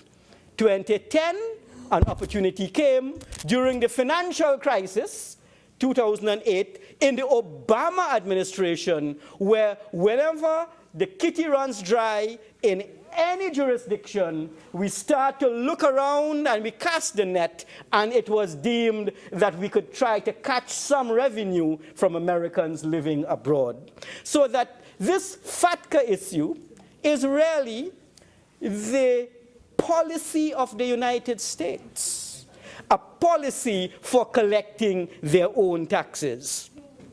But it has really no benefit to Trinidad and Tobago directly. What are the implications for Trinidad since we signed on to the IGA, of which I have a few more things to say subsequently? We did not sign on to the number 2, as Senator Shriki soon indicated, was perhaps a better arrangement for us. We signed on to the 1. It implicated a number of agencies in Trinidad and Tobago to assist in the collection of US taxes. This is where the asymmetry arose. We are going to use our institutions to assist a foreign state to collect its share of taxes. What are the institutions? First, the Board of Inland Revenue. The legislation, as before us, indicates that the Board of Inland Revenue is the principal agency to assist in the collection of this particular, the information that's necessary. But it is going to burden the BIR. And the concern I have from a public interest, you see, my particular duty and responsibility is to the people of the Republic of Trinidad and Tobago only. And also to all those who have been admitted through our ports of entry, who may not be citizens of Trinidad and Tobago, but who are now residing in Trinidad and Tobago, protected under our laws. It does not matter whether you're a European, whether you're a Japanese pan player, or anyone else. Once immigration, they tend to give us a kind of a look when we come in, but after they give us a look at the stamp of our passport, I tell you one thing, we are protected. We are signing a contract with all of those people outside of Trinidad and Tobago who are not citizens, but once we admit them here, we say you come under the protection of, and we expect you to follow our laws. That is why there is a cable TV program called Locked Up Abroad. There were people out there who went to Singapore. They're expected to be protected under Singaporean law, but they broke Singaporean law by taking narcotics with them. So that whenever an individual is given entry into Trinidad and Tobago, and he has his passport stamped, we implicitly are saying, after we have screened you, you come under our protection. And when I look at the institutes that are going to be affected, Mr. Vice President, I see the Board of Inland Revenue. The Board of Inland Revenue in Trinidad has been struggling for a long period of time. We have been talking about a revenue authority and changing the structure to try to collect the fair share of taxes. You see, not only does the federal government of the United States need its share of taxes, our Minister of Finance needs his desperately. The gap here is larger. And since we are signing an agreement that is so asymmetrical, I am hoping the Minister of Finance, in his winding up, will indicate that he will give consideration for some mutually technical assistance arrangement between the IRS in the United States and the BIR in Trinidad so that they can strengthen our tax collecting mechanism here. After all, we are helping you collect your taxes. Can you train our officers in some of the techniques that you are aware of from your own IRS structure? The US IRS is said to be a very good revenue collecting structure. I would expect that we would have some kind of arrangement using this particular law, hopefully, as a lever. But not only that, Senator Small alluded to the Securities and Exchange Commission. If ever there was a commission that needs some help, it is the Trinidad and Tobago SEC. For 20 years, 2 decades, that organization has failed to prepare a case on white-collar crime or securities fraud to bring it to the level of prosecution. I'm not talking about prosecuting someone. They have failed totally. The FCB IPO insider trading, Rajaratnam is now doing, I think he has already done about 4 years out of his 11 years. Our SEC facing a clear-cut case. And whenever you ask anyone associated with the SEC, these things take time. These things take forever. Our SEC, I am hoping we would be able to have our SEC liaise now, because we are giving the US something and getting nothing in exchange. I am hoping the US SEC, if we were to go on the website of the US SEC, we are seeing on an annual basis hundreds of prosecutions on an annual basis of white-collar criminals. Our SEC is going to have some reporting duties, but our SEC, then, if it can't comply with prosecuting Trinidadians, will it then use its limited resources and work only for the Americans? That can't be right, because we are funding them. And so, just as in my contribution on the SSA legislation, my concern was that the SSA hadn't done anything major with respect to drug fines, etc., and yet we are giving it all these powers to probe into people's private lives. We have an SEC. We are going to call upon it. Let us call upon the United States government, the federal government, to say, if you build up our SEC, you will help us and we will help you. Because currently, as BIR and SEC is so structured, we can't help anybody as it stands. So there's a golden opportunity for there to be some institutional strengthening. The Central Bank of Trinidad and Tobago, Central Bank of Trinidad and Tobago, has a duty of regulating commercial banks. Commercial banks are going to have a reporting mechanism in place.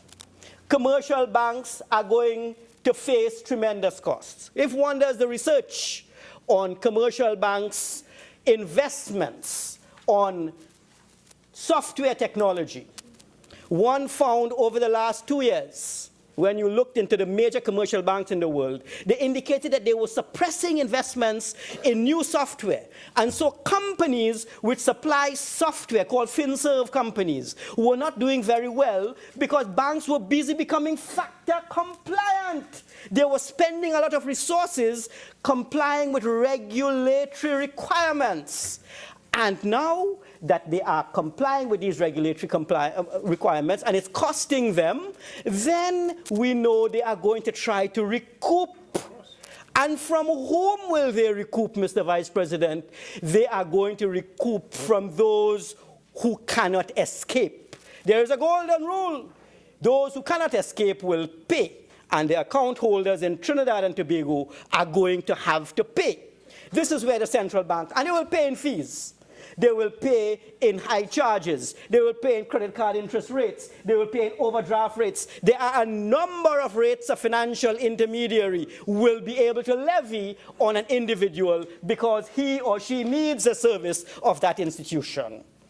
And this is where the central bank needs to come in, and the Minister of Finance. The Minister of Finance is piloting this particular bill, and I need to hear from the Minister of Finance that he is already in the process of looking at the Central Bank Act to determine which clause in there needs to be amended or to be added so that the central bank will be given the power to regulate fees based upon the Australian model. We don't have far to go. There's the Australian model on bank fees, there's the British model, there's the Canadian model.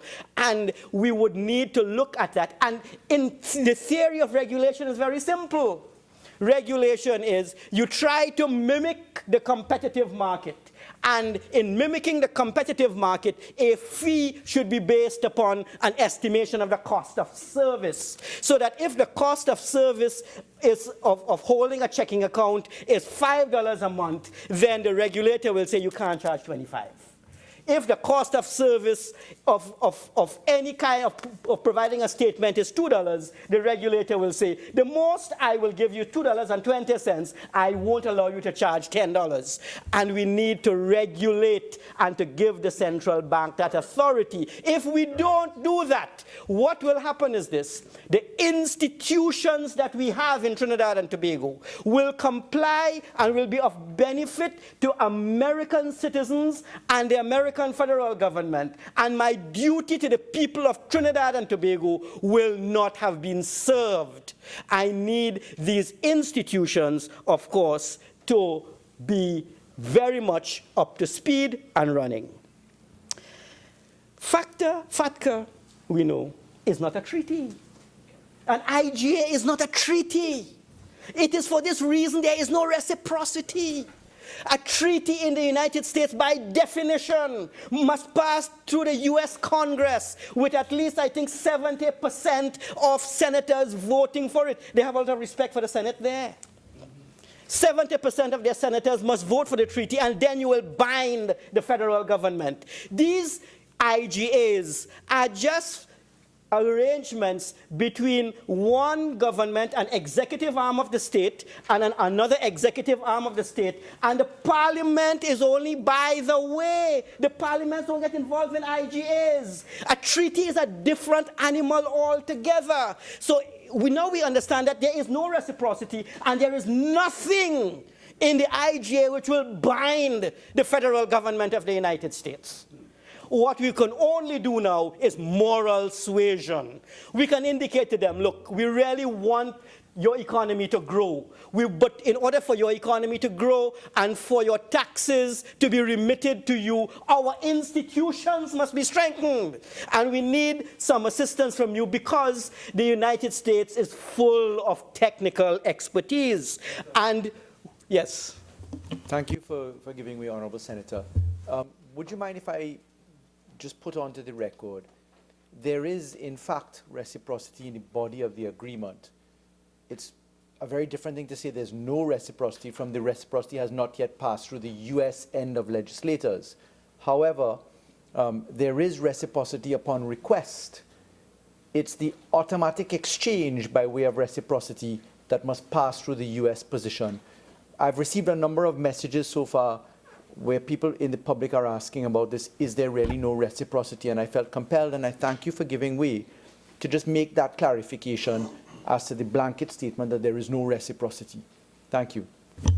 And I have given way to the Attorney General, but the Attorney General has not disputed the fact that until this matter has been ratified by the US Senate, until it has been ratified by the US Senate with, I think, a vote of 70% of the Senate, the reciprocity of which we speak is academic. We will be signing into an agreement, waiting in the hope that their Senate will agree, which may or may not occur.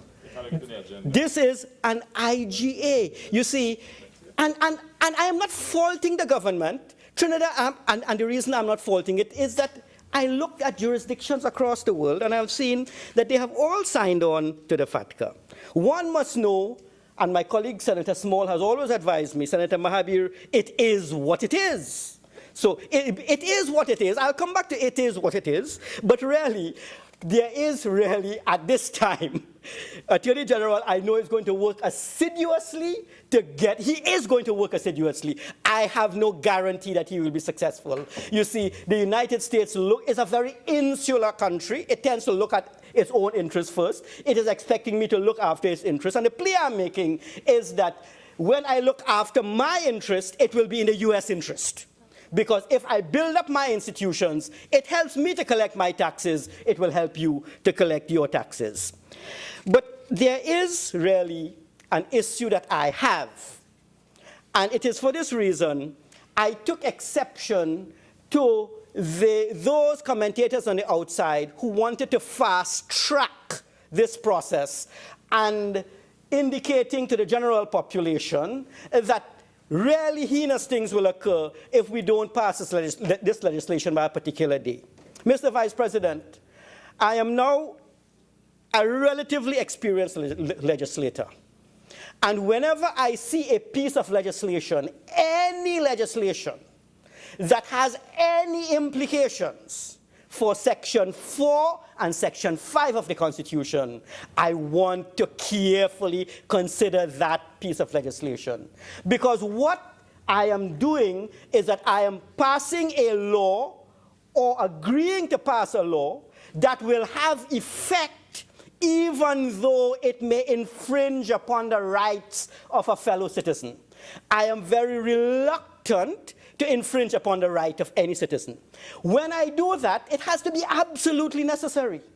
When I infringe upon a right, I say, yes, I know I'm doing it, but I am infringing on your private right to secure a public gain. The gain to the public will be in excess of the loss you will experience on the loss of certain rights, in particular the right to privacy. But in this particular situation, and I keep saying, it is always a good thing to be a senator for an extended period of time. This is the first time since 1996 in which I have been debating laws. I am being asked to waive or suppress or look aside Section 4 and 5 of the Constitution, not in the interest of the people of Trinidad and Tobago, but in the interest of citizens of a foreign power.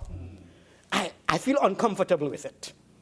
Because, in my view, any citizen in Trinidad and Tobago who holds a Trinidad passport is entitled to be protected by Section 4 and 5 of the Constitution. But also any visitor too. Anyone who comes under our shores, I would like to think that she receives the protection of the state that any other Trinidad, we don't discriminate in that way.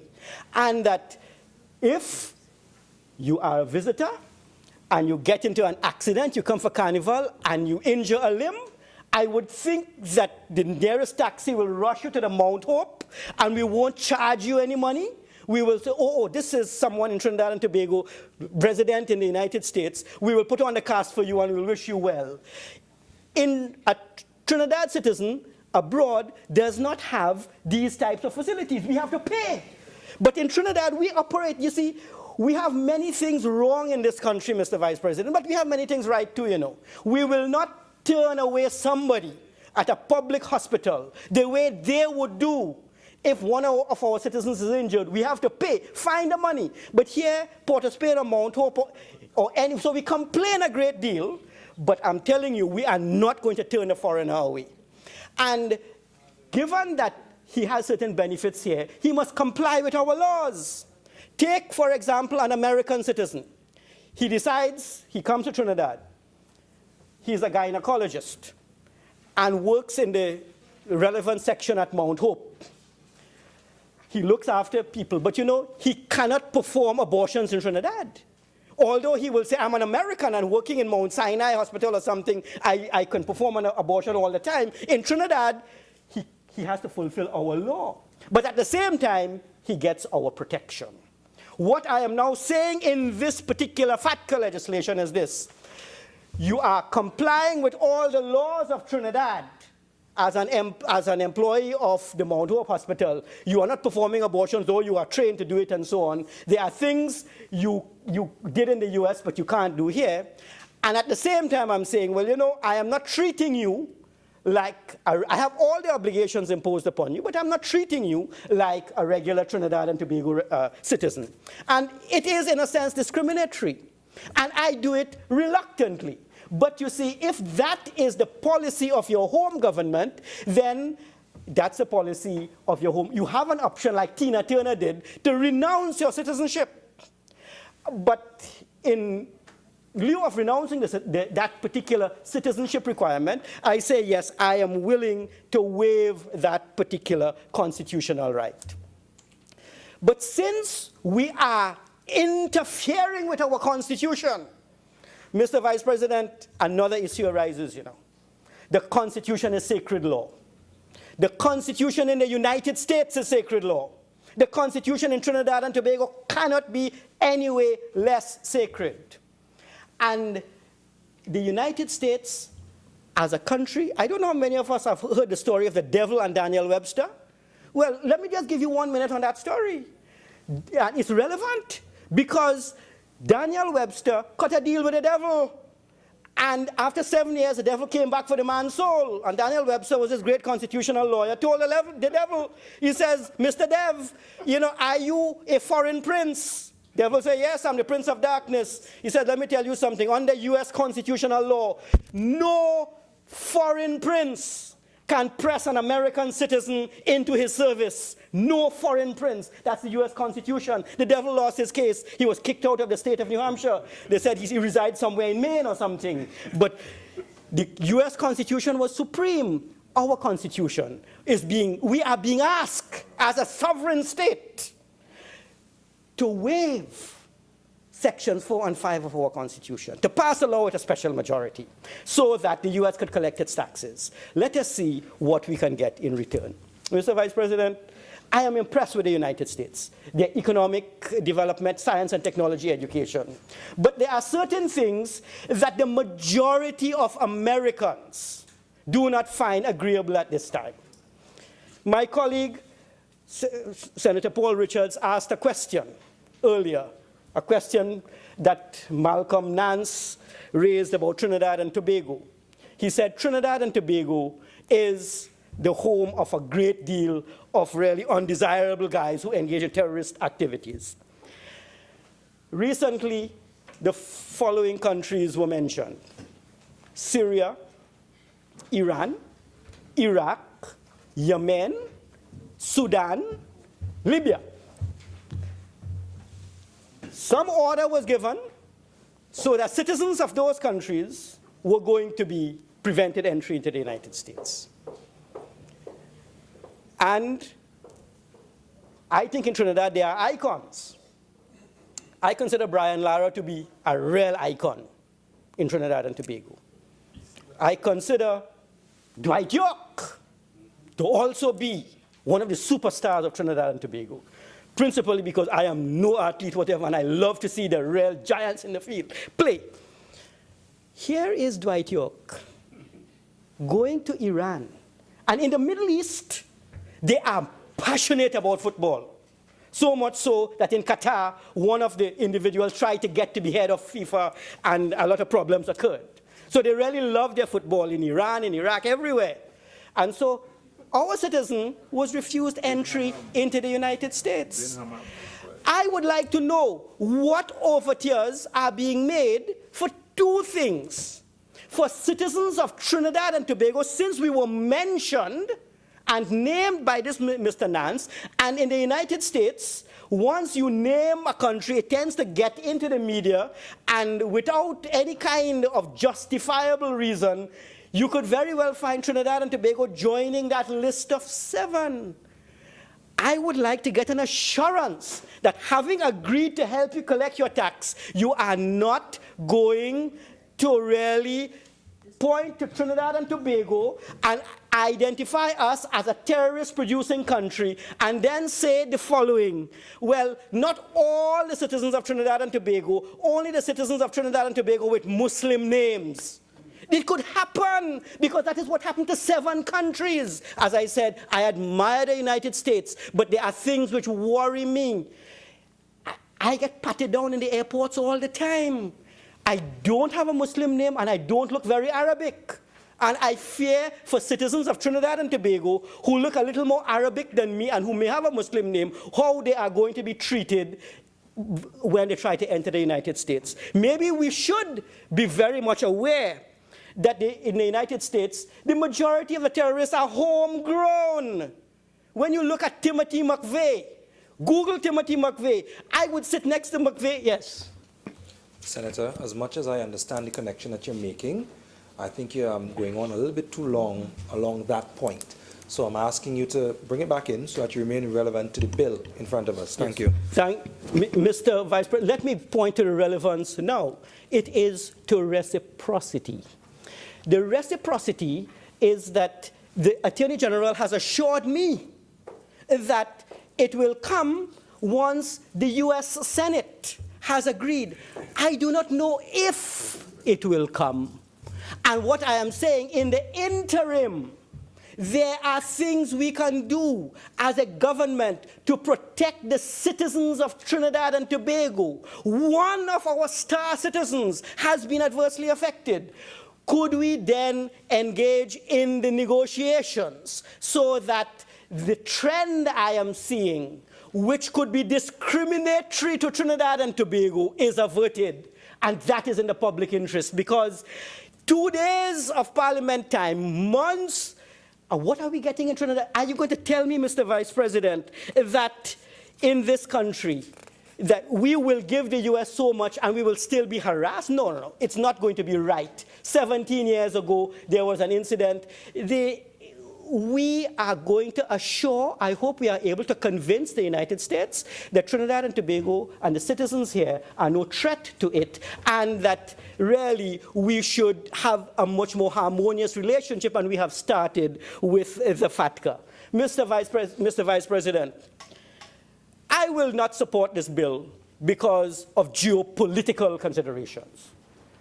Not at all. The United States is a very large military power, but it is not the only military power. Over the last 20 years, the following has happened. Russia, China, India, and Turkey as number 10 have become really very large military powers. So that militarily, the United States is not as strong as it once was. However, and I come back to the first point I made, economically, it is now the engine of growth, and we want it to remain so. And we want to support the growth in the United States. And we want to benefit from that growth. And we want to benefit from that growth via the trade relationships that we will enhance and develop. But we also want to benefit by Trinidad and Tobago having freedom of movement of people. Not only should there be freedom of movement of capital, freedom of movement of goods, but freedom of movements of people. This is something that we need to be looking at, because, you see, if they are going to say that because I have an Iranian stamp on my passport, I cannot enter their country, they will turn me away, they are going to frustrate the movement of people. I have business with, suppose I want to get a Hillman Hunter. You have 5 more minutes. Thank you very much. Mr. Vice President, so there are 2 things I like. One is economic theory, and one is cars. The only place in the world I can get a new Hillman Hunter to buy is Iran. It's called the Pakyan, P-A-K-Y-A-N. You get a brand new Hunter. So, and I went to school with a PhD mathematician who was Iranian. Suppose I want to write a technical paper with him on sub-additive cost functions. Senator Henry knows what they are. And I go to Iran, and I want to pick up a little Pakyan at the side, the car, and I have that Iranian stamp in my passport. You know, I will get some serious trouble to enter the US. This is what I'm talking about, reciprocity. This is the kind of arrangement I want for there to be for Trinidad and Tobago, since we are signing on to a treaty for which we are currently getting nothing. I don't want to sign on to a treaty and we get harassed at the same time.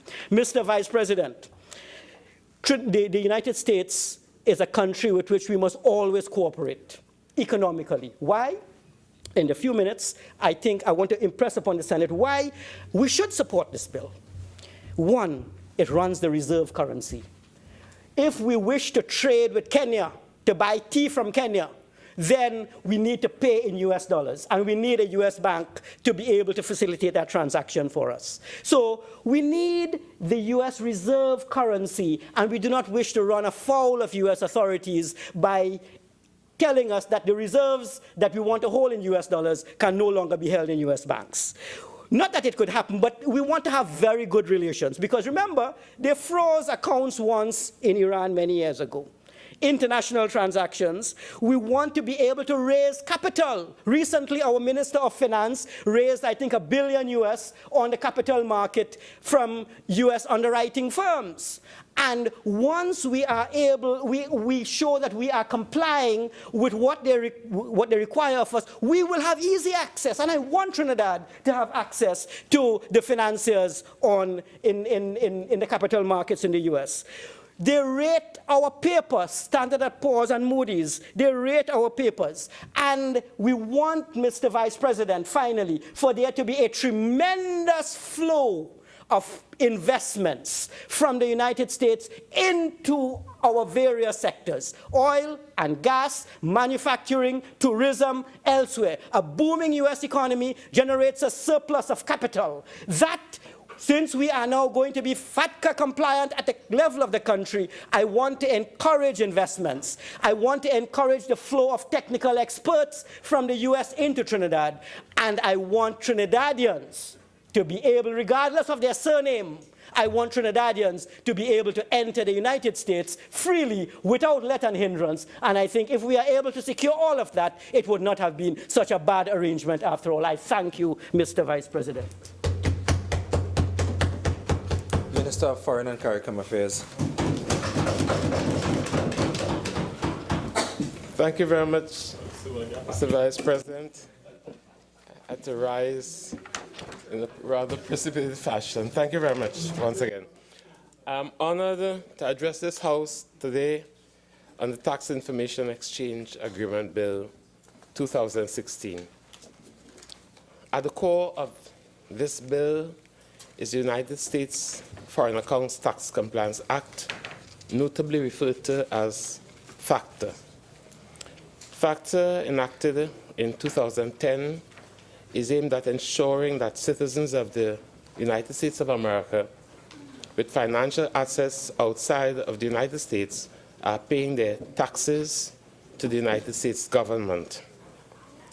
It requires foreign financial institutions to report directly to the United States Internal Revenue Service all clients who are U.S. citizens and green card holders living in the U.S. or abroad, or foreign entities in which the U.S. taxpayers hold a substantial ownership interest.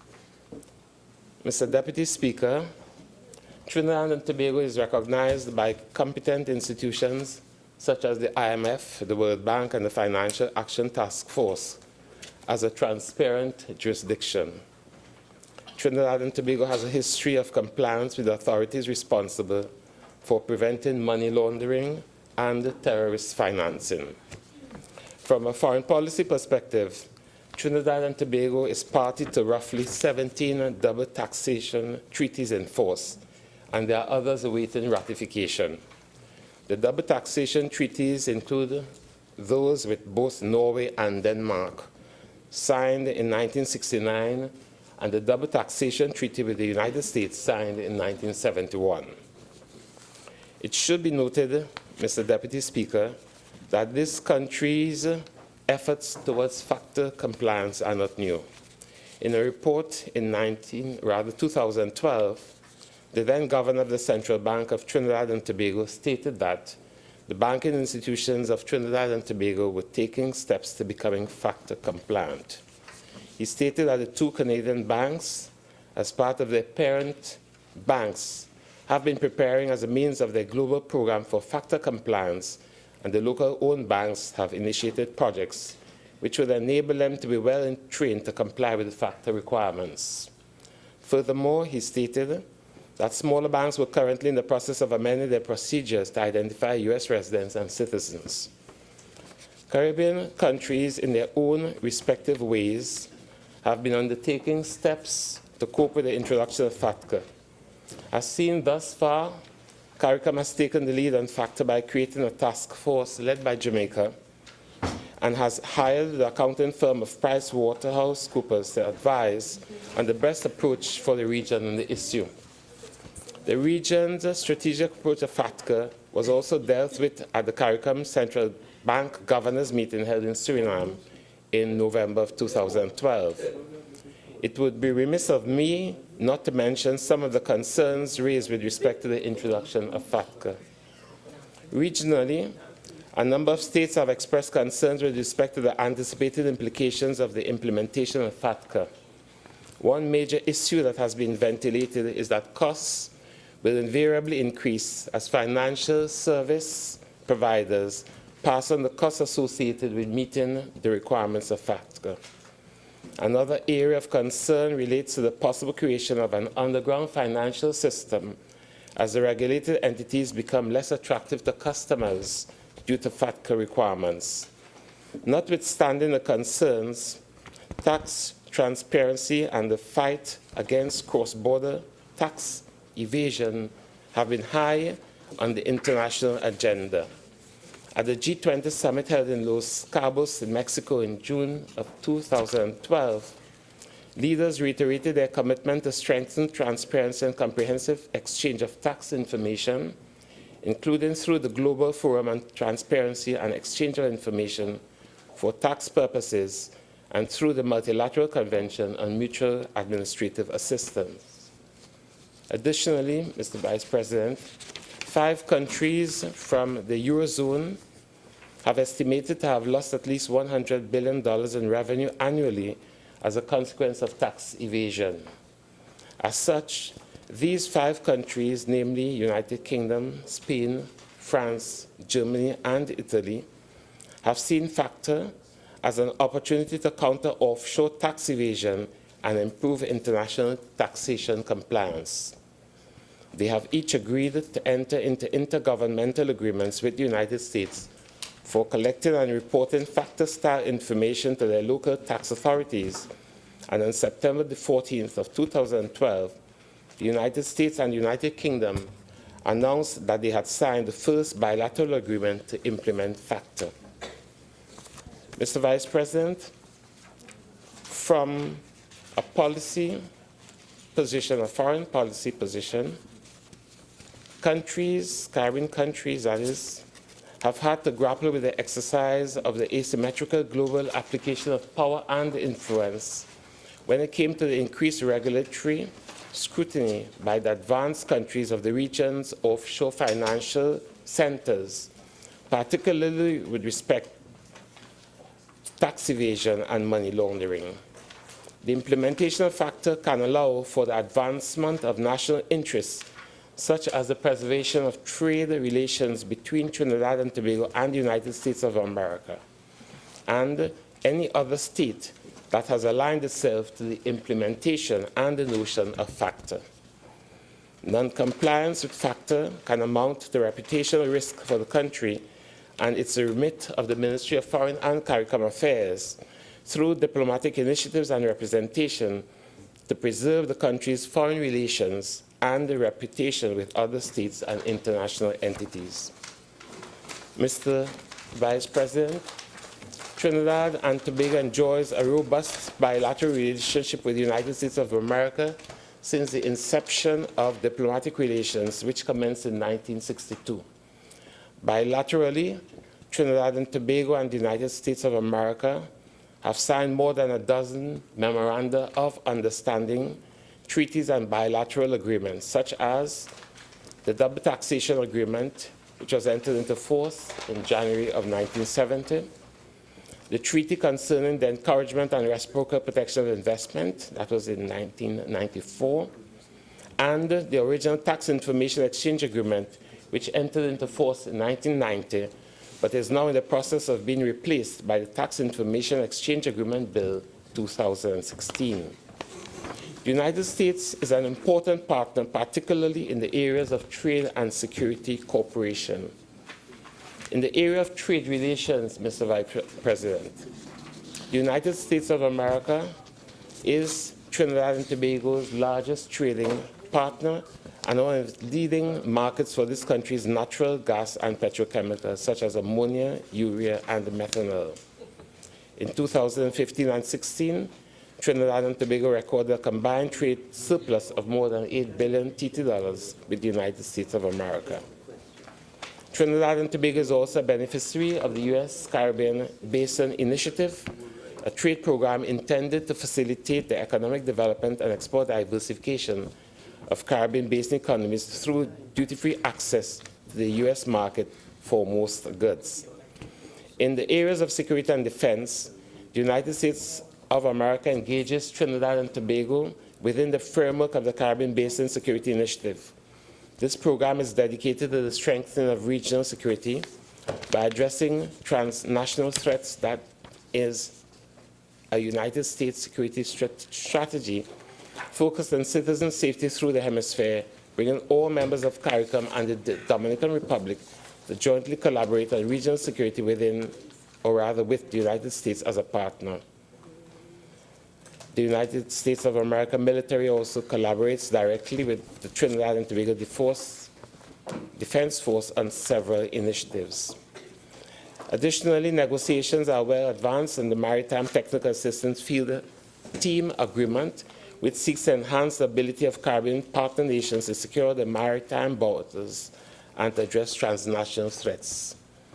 The Federal Air Marshal International Procedures, which is expected to enhance security arrangements of regular, scheduled commercial passenger flights between territories of the participants by providing a framework for the deployment of air marshals on such flights, and the Customs Mutual Assistance Agreement, which will aid customs information sharing critical to interdicting narcotics and other contraband, as well as enable initiation of a variety of programs such as a Trade Transparency Unit, which combats trade-based money laundering through the sharing of customs and border protection export data. Mr. Vice President, members of this Honorable House, with respect to the bill before us, the government of the Republic of Trinidad and Tobago has been collaborating with the United States of America since 2013 to implement an appropriate response to that country's Foreign Account Tax Compliance Act. The Tax Information Exchange Agreement Bill 2016 flows from an agreement between Trinidad and Tobago and the United States of America and the sharing of tax information with respect to the U.S. citizens and or United States companies doing business here in Trinidad and Tobago. On August 19, 2016, the Honorable Minister of Finance signed the Intergovernmental Agreement, Model 1, with the U.S. The signing of the Intergovernmental Agreement regarding the implementation of FACTA in this country signaled Trinidad and Tobago's desire to be at pace with the global developments in financial transparency and continue to be regarded as a country with which to do business. Another possible implication of non-compliance with FACTA is a potential loss of correspondent banking relationships.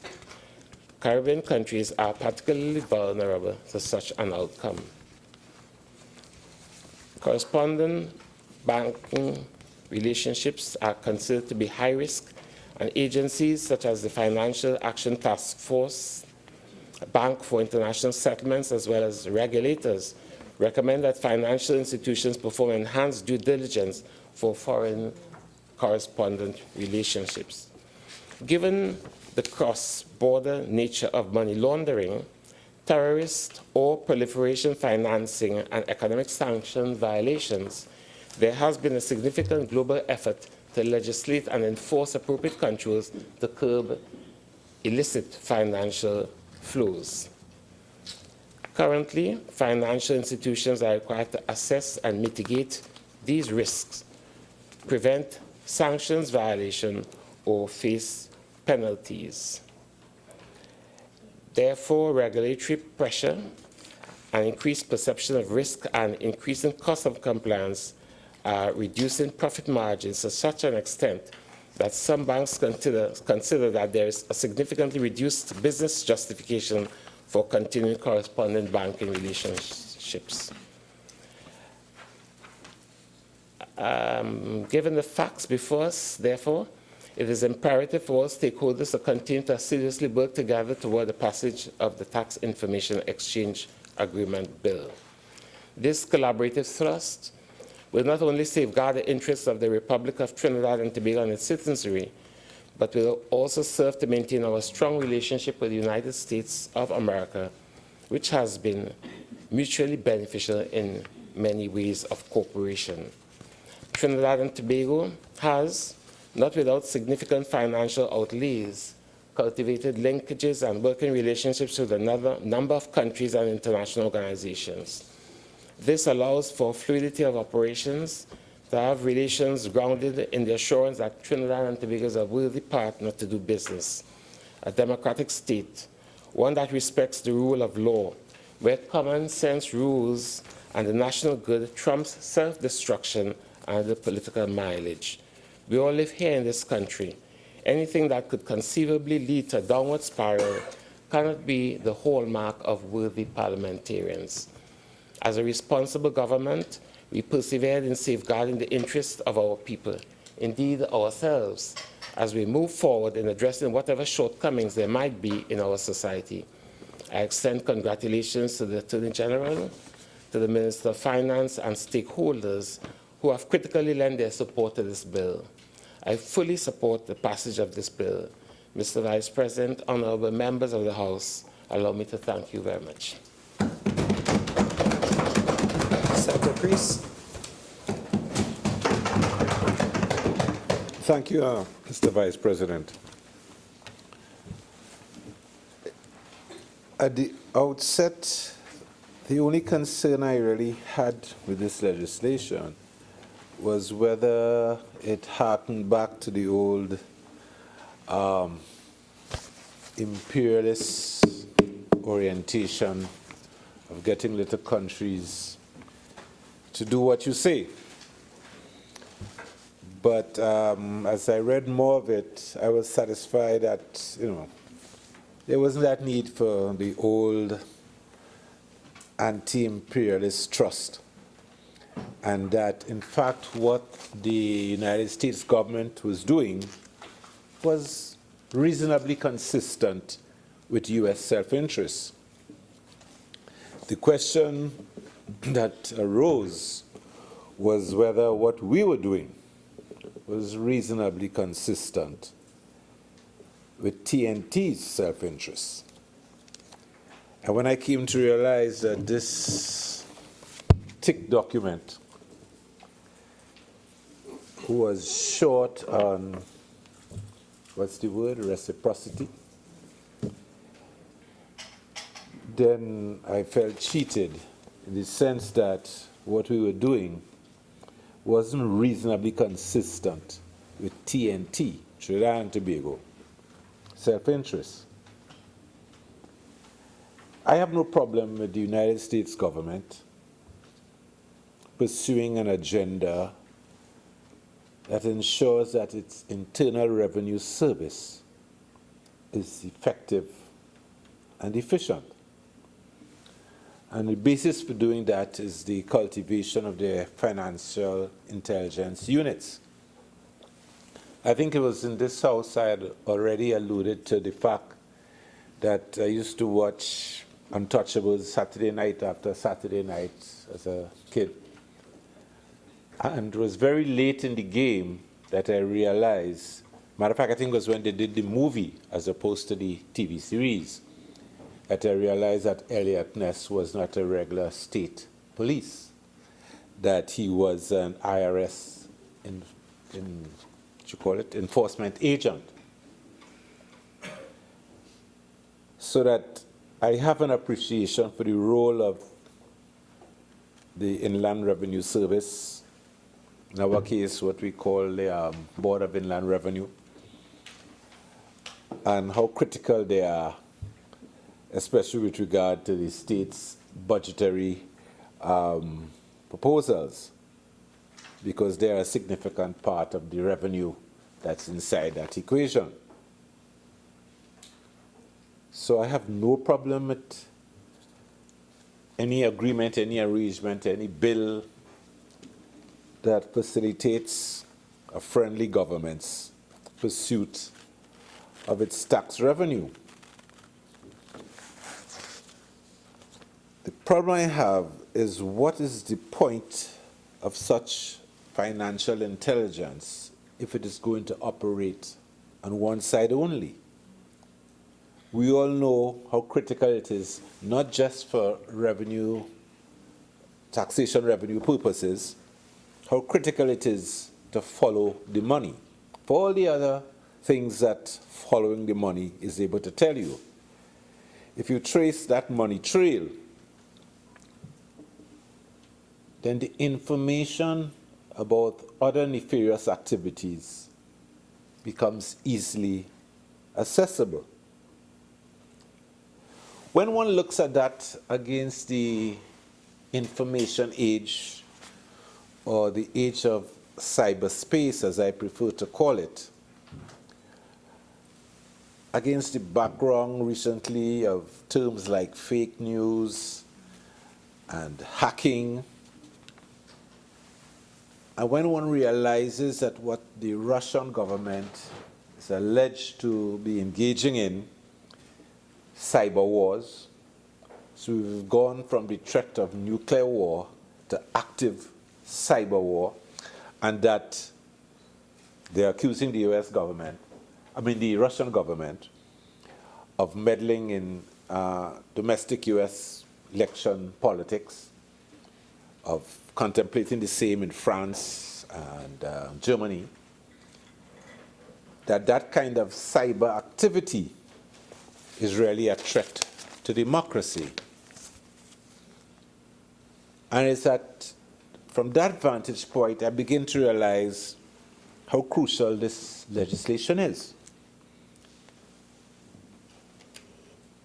Because if the US government is so concerned about its revenue supply that it would take the time to ensure that a small country like ours is compliant, then one has to understand how all of this comes together. And the question of the threat to democracy, which the Russians seem to be engaged in, and the link to that with the money trail. Because if the investigations that they are arguing for within the US are to take place in the various agencies, and there are about 10 of them now currently investigating, and they are talking about having an independent prosecutor and so on. If one understands that all of that comes together in actually following the money trail, and the challenges to link President Trump, if they are to impeach him, to some kind of money trail, then one begins to see how critical this legislation is, where it falls in the scheme of things locally, regionally, and internationally. Because the Democrats in the States are saying that this is a threat to democracies everywhere, what the Russians are engaging in terms of cyber warfare. And to get to the bottom of it, it's either you're able to track through the antennae system where the hackers are operating from, or you're able to track the payments. So some of the allegations against some of the Trump appointees is the question of monies received, whether over the table or under the table. So again, the money trail is important, it is critical. And that's what FATCA is all about. It's about the money trail. So when we give up the opportunity, and those of us who are comfortable in giving up the opportunity for the reverse side of the process, that is, for us being able to access the money trail, and not just the US Revenue Service accessing the money trail, then the question of how sovereign we are as a state, of our own self-perception, and the notion of whether we see ourselves as a first world, second world, third world, fourth world nation, and whether the whole problem with identity and self-worth, and our young ones coming up with low self-esteem, whether all of this isn't linked in how we see ourselves as a nation. and how we function as a nation, and how easy we have given up reciprocity in this matter. And when one views this against the background that we are a coke transshipment port, if not a coke consumption place, and the implications of the power of drug lords. So here we are in America's backyard, once again. Here we are in the age of cyber wars, not having the kind of hacking potential that the big boys have, or the resources to hire hackers, as the big countries do. Here we are, a coke transshipment port. Here we are, a place where some US citizens may have been fiddling or hiding money from the IRS. Here we are, a place where the banks have, some of my colleagues have been alluding to, I'm not joining the bank beating game today. Don't tell us the extent to which they have been a victim of local hacking, although it slipped out sometime earlier last year. And I understand it's much deeper than that, but we don't know, and we probably never will. But we are caught up in the whole cyberspace scenario. And the threat to our financial institutions, if not our political institutions. So they are the coke lords. They are the cyber warfare people. I'm trying to get some contextual clarity in which to make sense of all of this. And I think Senator Mahabir brought onto the table the question of perceptions of radical Islamism and the extent to which that, can influence things. And it occurred to me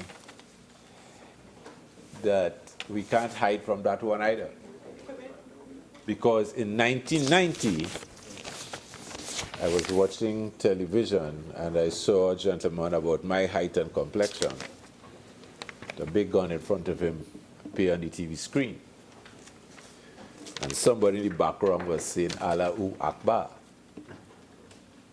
So radical Islamism, sorry, Senator Mahabir, but radical Islamism was on our agenda long before the United States had a concern about that, or that phrase even existed in the US vocabulary. So radical Islamism is also in the mix. Because I heard the guy, I saw him on television with a Trinidad accent, somewhere in the Middle East, in the ISIS outfit. So radical Islamism is also in the mix, and also points to the need for some amount of reciprocity in terms of information sharing. Because what meet you once could meet you twice. And it has met us once, long before the US ever had a concern about radical Islamists. So in terms of contextual clarity, is it a question of sovereignty? Is that the issue? Is it a question that we are bordering and being a failed state? Is that the issue?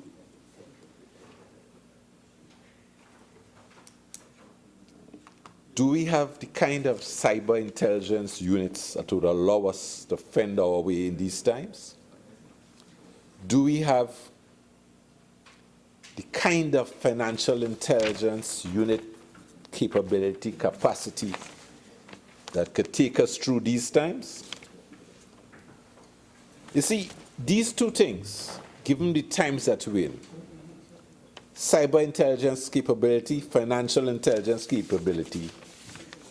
These are the linchpins of modern democracy. Democracy in the 21st century is a different ballgame from the last. And that is what we have to understand. And that is why the Russians are alleged to be doing what they have been doing through cyber space. So that cyber warfare is not what it looked like in Star Wars, you know, the lighted swords and all that sort of stuff. That is not the game. That is not the kind of gimmickry that it's going to be all about. Nor even Matrix, loaded or reloaded, whichever one. The new threats and the consistent threat is to undermine the fabric, the concept of democracy. And I am arguing today that it comes from the old nuclear powers, now cyber warlords, the drug lords,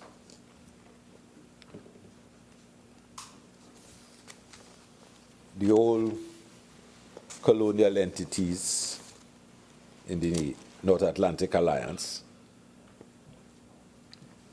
And it forces us to really ask the question, just who are we?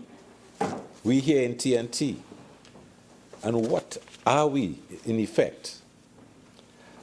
And it's against a backdrop of falling oil and gas prices, falling oil and gas production. The question as to whether we are a failed state really comes up. But to me, and I have said this, I keep repeating myself in this chamber, the question that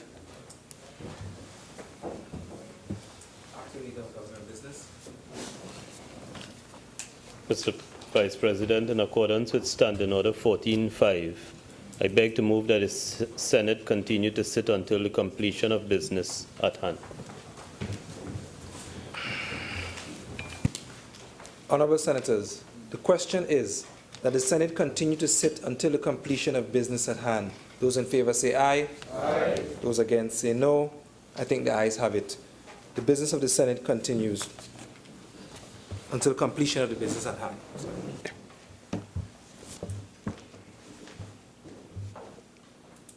And this brings me right back to the comment I've made earlier about the history of this place, the Caribbean on the whole. And it's a line that I took out of the O-level history text. They smuggled and grumbled and smuggled.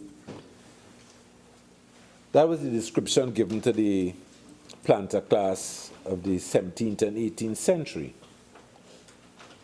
And though times have changed, things seem to have remained the same. I think it was Slinger Francisco, Mighty Sparrow, Dr. Bird, in his classic Good Citizen Calypso, speaks of these good, no-good citizens who are the architects of economic slavery. My friends, Senator Small thinks that's the banking class. I don't know. I'm not in a position to certify who they are. But that they are the architects of economic slavery is obvious. But who are these people that Sparrow berates? They are not necessarily drug lords, quite frankly. Are they the cyber gods, like the Russians, or Chinese or the Koreans? Are they the nuclear warlords? My contention is, and it may not be mutually exclusive, but they are the political lords of TNT. and membership in that, those admixtures overlap from time to time, and has overlapped.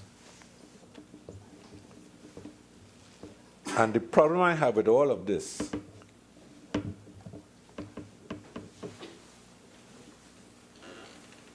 that we have moved over the last few weeks quickly, the both houses of Parliament, to get the job done for the US, for the United States, so that they can pursue all of the revenues which may be lurking around in our state. And we have not insisted on any reciprocity. Matter of fact, when you look at it, we have had a successive series of government changes since 1986, from 56 or so to 86, one regime in power, and then after that, a series of changing regimes from 86 onwards.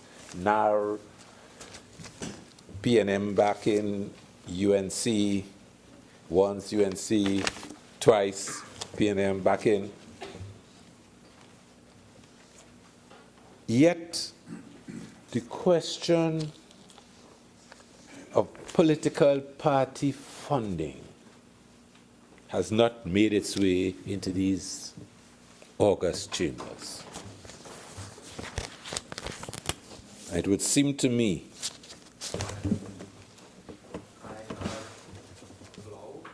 maybe 20 minutes into your contribution, and I'm trying to follow along in relation to the bill that's in front of us now. I've heard you speak about reciprocity and cyber warfare and a lot, but I'm really finding it a little bit difficult to get the relevance to the bill that is in front of us. So I'm going to ask you to try and connect it a little bit better as you make your points going on. Thank you, Mr. Vice President. And that was just about to do. The political lords of TNT, and that's the group I'm saying that from time to time may be a mixture of some of the other groups, have kept the political directorates who have changed over the years, and I was just enumerating the number of changes, have kept them from dealing with, and in this particular instance, of excluding what was in the original draft bill. And what was in the original draft bill was reciprocity. Our political lords who would have taken money out of the country were included in the net that was designed in the original bill. The bill before us now excludes them. So all of this is much ado about the US's business, not our own. We've had these successive changes of government, and they have left that issue very much alone. The US government, whose interests we are now serving in this bill, their citizens enjoy the right to know who funds whom in the elections. We apparently have not evolved to that high state of democracy as yet, and seem to be a long way, 56 to 86, 86 to 2017, from that state of evolution. That is the connection. That is the salient point about this legislation. So that when Senator Mahabir asserted that he thinks that the AG would work assiduously to deal with reciprocity, it reminds me of Clause 34. When those two houses of Parliament then retired from the chamber with the view that this unfinished business would be finalized, and it never was. It led to the whole Clause 34 fiasco. when you spoke, Senator Mahabir, that's what ran through my mind. That we would leave the chamber tonight having voted or abstained or whatever we do, with the notion that reciprocity is coming around the corner, that legislation dealing with the political lords who have been allowed to hide in the background of the parliament and the political system would continue so to do. So I have grave difficulty in allowing Hansard to record my name as being a participant in this process when the historians write about us, that we came here and we did the US bidding, and we assisted them in going after those who were hiding from the IRS, those who were passing money through whatever economy, whatever island system, for whatever nefarious purposes. Because although this FATCA is about tax avoidance and tax evasion, make no mistake about it, information is information.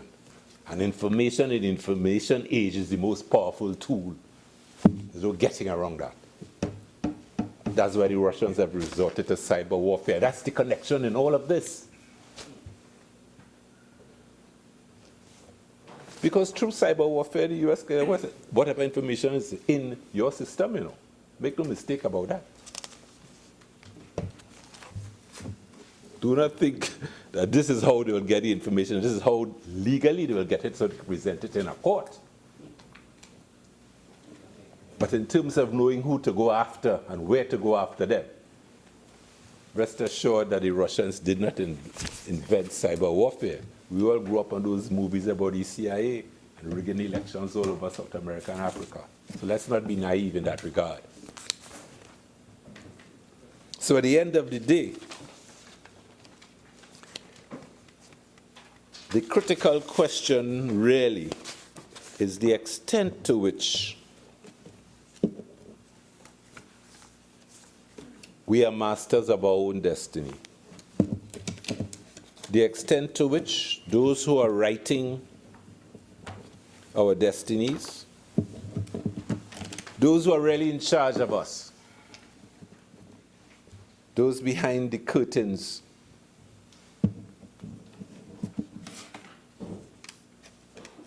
what they consider to be important and or relevant, and whether 56 to 86, the regime did not deal with going after information for those who were moving money in and out of this country, whether it's Panama, Costa Rica, and as I call the country, you could probably think of the name associated with those places out of our political culture.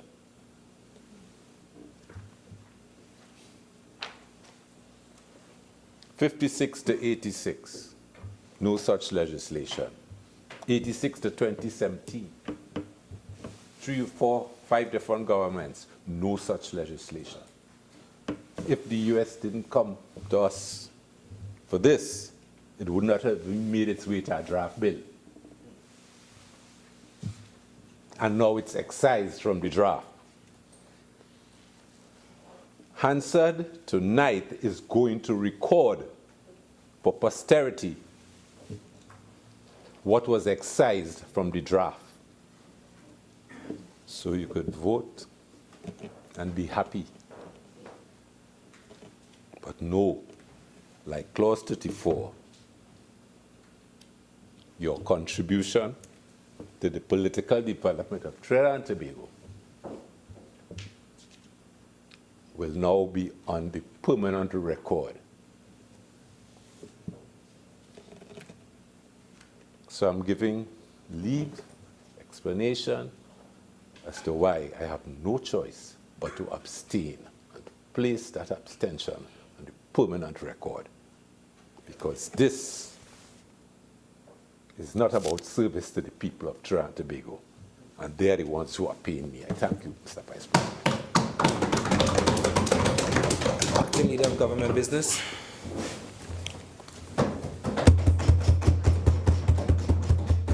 Thank you very much, Mr. Vice President, for the opportunity to join this debate. And before I start, I just want to say that on the assumption that Senator Creese's contribution focused on reciprocity, I know that the Minister of Finance in his winding up would address that issue. I see he has taken note. I, Mr. Vice President, just wish to make 4 points in relation to the bill. The first is that we've heard a lot during the course of the day, but the title of this bill sets out in very clear terms the 4 objectives of the bill. And those 4 objectives are to repeal, to replace, to implement, and to validate. In the first instance, the bill aims to repeal the Tax Information Exchange Agreement Act. And that act is rooted in the 1989 agreement, which we've referred to on several occasions today. I know that Senator Ramdeen in his contribution has pointed or made an argument in relation to the provision for repeal, and I know that the Minister of Finance will address that in his winding up. Suffice to say that it is not a point that we agree with. In the context of replacement, the bill aims to put in place new legislation for the purpose of implementing the IGA, which is a response to the FATCA being the Foreign Account Tax Compliance Act. And in that replacement, one of the key clauses this bill contains is Clause 12.2, which provides for disclosure on an automatic basis. In relation to the objective of implementation, the bill aims to implement the terms of the IGA, and there's been much discussion about that today. And finally, in respect of validation, we've had some discussion today about the need for validation and the view which has been expressed that since 1989, with the 1989 agreement and the 1989 Act, any disclosures made under the legislation may have been in breach of Section 4 of the Constitution, and in particular the right to family and private life. And I'll make a point later about that particular argument. So those are the 4 objectives of the bill: to repeal, to replace, to implement, and to validate. The bill itself is not a lengthy document. I just want to point to 4 areas of the bill in relation to what it sets out to achieve. First, Clause 4 contains the exchange mechanism, which is rooted in the IGA. And I think the exchange mechanism is where a lot of contention arises. The need to exchange information, the need to provide information to the United States. There are provisions which are inconsistent with the Data Protection Act. And the bill in clauses 11, 12, and 13 sets out the way in which the actions which are done under the legislation may be inconsistent with the Data Protection Act, and the bill aims to provide coverage for that. The third area in relation to the contents is Part 4 of the bill, which provides for some consequential amendments, and those essentially are amendments to the Securities Act, the Insurance Act, Central Bank Act, and the Income Tax Act. And the fourth area of the bill relates to what I referred to earlier as a validation provision.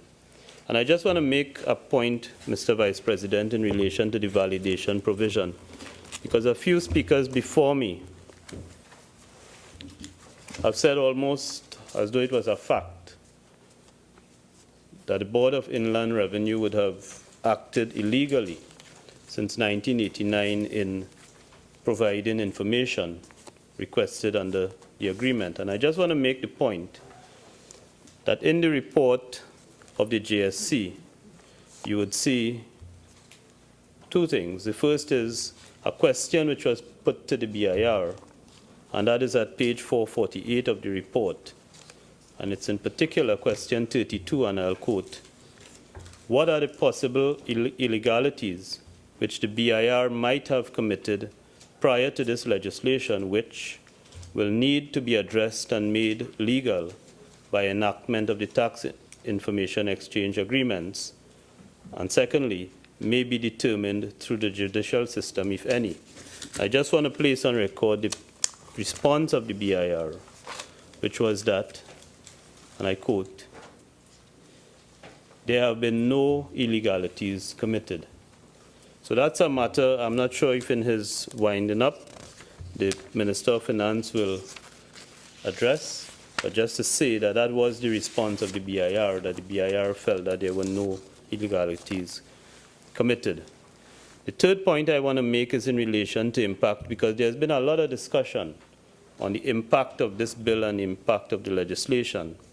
And I want to point to 4 areas in terms of identifying how narrow this piece of legislation is. The first thing is to say that this legislation deals with defined persons, in particular, a definition used in the bill of a United States person. And that United States person could be a citizen of the United States, a resident individual, a partnership or a corporation organized under U.S. law, or a trust which exists in certain specified conditions. So first, the impact in relation to who it impacts is narrow, and it is defined in the legislation. The second is that it deals with defined financial institutions and defined accounts. So it's not far-reaching. It doesn't cover every single financial institution or every single account or every single financial instrument. And clauses 5 and 9 of the bill provides the details of the definition of financial institution and defined accounts and those things which are covered. And the third area is that this bill deals with taxes, nothing more than that. And those taxes are specified taxes which are listed in clause 6.1 of the bill. So again, it is not far-reaching, it is not as far-ranging. I don't think, with all due respect to Senator Creese, I don't think it extends to cybercrime and aliens, and I don't think the consequences are so far-reaching. It does, in fact, deal with taxes which are clearly defined in Clause 6.1 of the legislation. The fourth point I want to make, Mr. Vice President, going back to, of course, I'm going to identify some red herrings very quickly, and of course I can't speak about red herrings without referring to the contribution of my colleague, Senator Wade Mark. The fact is that there's been a lot of discussion on this issue of competent authority and the inclusion of the Minister of Finance as a competent authority in the original version of the bill. And I just want to make the point that the competent authority as the Minister of Finance is rooted in the 1989 agreement, the 1989 Act, and in fact in the model IGA, which was committed to by former Minister Hawaii. So it was not a creation of this administration. It is something that came out of the IGA, and through the discussions which took place subsequently, the amendment has been made, and it's now the Board of Inland Revenue who is the competent authority.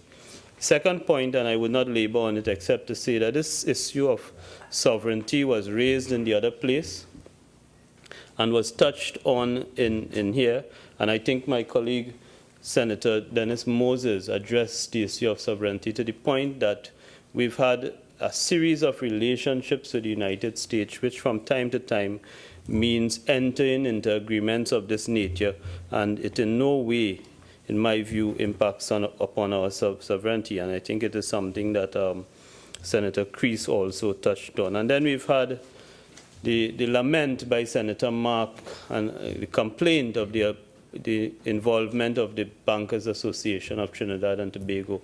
And I'm quite surprised that Senator Mark would take that position. I think that When I listened to Senator Sturge and when I listened to Senator Mark, I found that there was a lot of contradictions in what they were saying. And sometimes when we deal with the opposition, we find that there's sometimes they push towards consultation and more consultation. And then in relation to some pieces of legislation like this one, there is a complaint about the extent of consultation. But I think that if we're dealing with something relating to banking and international banking and the impact of our banking relationship with the United States of America, I believe that the Bankers Association is an appropriate body for us to be talking to. And I don't think we're out of place in doing that. Finally, Mr. Vice President, I want to say that I sat as a member of the committee, and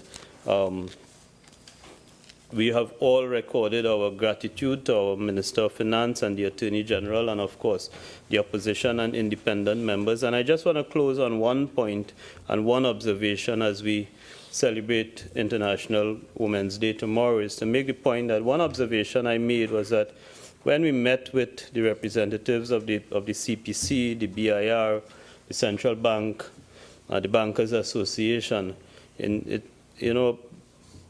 presence of a man was very, very rare. The CPC was all female. The BIR, I saw all but one female there. The Central Bank, the Bankers Association, and throughout, as we go through the country, in this Parliament and the country, we see the dominance of women is something that I personally welcome, and I congratulate all women on their achievements. And in this particular work that has been done and led by the Minister of Finance, we saw the best talent of our women in Trinidad on display. And with those few points, I thank you.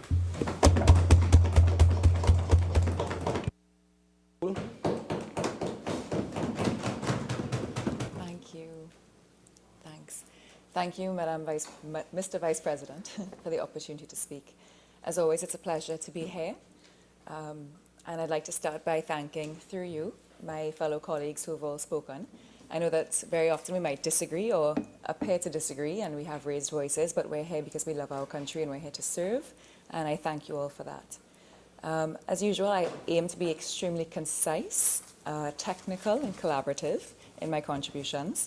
I'm going to give 2 administrative recommendations as opposed to legislative, because this has gone through the JSC, and then 1 observational overview feedback as a citizen. First, I'd like to start with a commendation. I always believe it's good to give commendation where commendation is due. I worked in the banking sector previously and saw a lot of collaboration on this between the regulatory agencies, legislative bodies, private individual banks, associations, and so a lot of collaboration around this, and I think that's worthy of commendation and noting. In terms of my recommendations going forward, first, it's notable that we can learn lessons from the IRS and how they are increasing their tax collection through this initiative. One thing that we can do before we look at reciprocity is looking at increasing the volume of our tax collections and decreasing revenue leakage. One statistic I raised in my last contribution was that at the EITI seminar that was in December 2016 on the extractive industries, the statistic was raised that when the EITI was extended to quarry companies, the revenue collected from quarry companies in total increased from $34 million TT one year to over $1 billion TT in the following year. So there's quite a bit of leakage that is happening now, and there are opportunities in which we can tighten the revenue collection, and we can learn a lesson from the IRS through that. The second administrative point, briefly, is that we have to make sure that we are not depleting the staff of the Board of Inland Revenue by giving them more workload without supplementing and giving them additional staff, additional training. The way that the legislation is worded mandates that the Board of Inland Revenue staff is the ones to monitor and make sure that the information is transmitted, and we have to make sure that we're not having an institutional weakening effect because of this. So we have to make sure that we help to supplement the staff and their requirements to carry out this mandate. My final comment is that as a citizen, I am very proud of us for the level of collaboration. We had an international mandate to fulfill, and we all collaborated and got it done. But this was something that was externally imposed on us as a country. And my concern is that, do we have the same level of proactiveness when we can identify a domestic need that we identify as being important? Post-Carnival, there's a lot that I'm very proud of, and yet at the same time, there's a lot that I've seen that we are making international press for the wrong reasons. So on the things I'm very proud of, I love to see PAN reaching international newspapers, international documentaries. I love to see our music on international stages. Two of my highlights for this year, I met someone who was Irish, and I asked them how they ended up in Trinidad, and they said, I got lucky, and that made me smile. And I met someone else recently who was English, moved here, and has our coat of arms tattooed on their back. Together we aspire, together we achieve. So there's still so much that we can be proud of. The unity that we have, the music, the culture, there's something very special about Trinidad and Tobago. And I know that's why we're all here in service. And on the negative side, I've seen us make international news for the wrong reasons. So we have one of the highest rates of cancer in the world. Us in Guadeloupe have the highest rates of prostate cancer. We are listed in a World Economic Forum report of one of the top 10 countries in the world for toxicity levels. We are the highest country in the world for production of physical waste per capita per year. And we often look at the United States and think, oh, they're so wasteful. They were number 5 on the list, 2-point-something metric tons per person per capita per year. Number 2 was Guyana at 3-point-something tons per person per year. We were number 1 at 15-point-something. So we outnumbered number 2 by a multiple of 5. We have serious problems that we kind of seem to be postponing. We'll get around to it one day. And yet on this, we have shown that we have the capacity to collaborate and get it done. So I hope as a citizen that we start really addressing these issues. And I commend Senator Samuel, because he said in a debate a few months ago, there is a connection between pollution levels, toxic waste, mental health, and violence. We can see that over the last few months, there's been a massive increase in violence towards women in particular. And also Senator Khan, he's not here with us today, but he had said in the debate about GDP that Senator Wade Mark had raised, not GDP, sorry, the Sustainable Development Goals, that development is not just about big buildings, it's about quality of life. As a young person, as an economist, I really resonated with that statement that he made. And our GDP has quadrupled. From 1999 to 2008, our GDP quadrupled in that time. And yet the quality of life indices have been stagnant and our poverty rate has increased. Our cancer rates, we don't have the best data on cancer, but given the data we do have, it's showing that we have extremely, extremely high rates compared to global averages.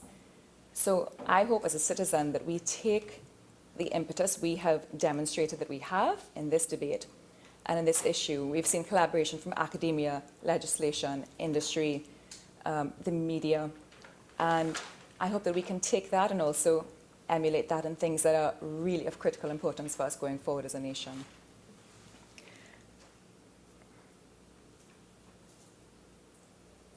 As always, I really like to say that we should be leading ourselves by what we're doing in this room. I always notice that we still have these water bottles, which are the #1 source of BPA-altering hormones. We received this on our desk today. I assume you all got it also. No? Maybe only the woman got it. It's a little commemorative box of memorabilia for International Women's Day.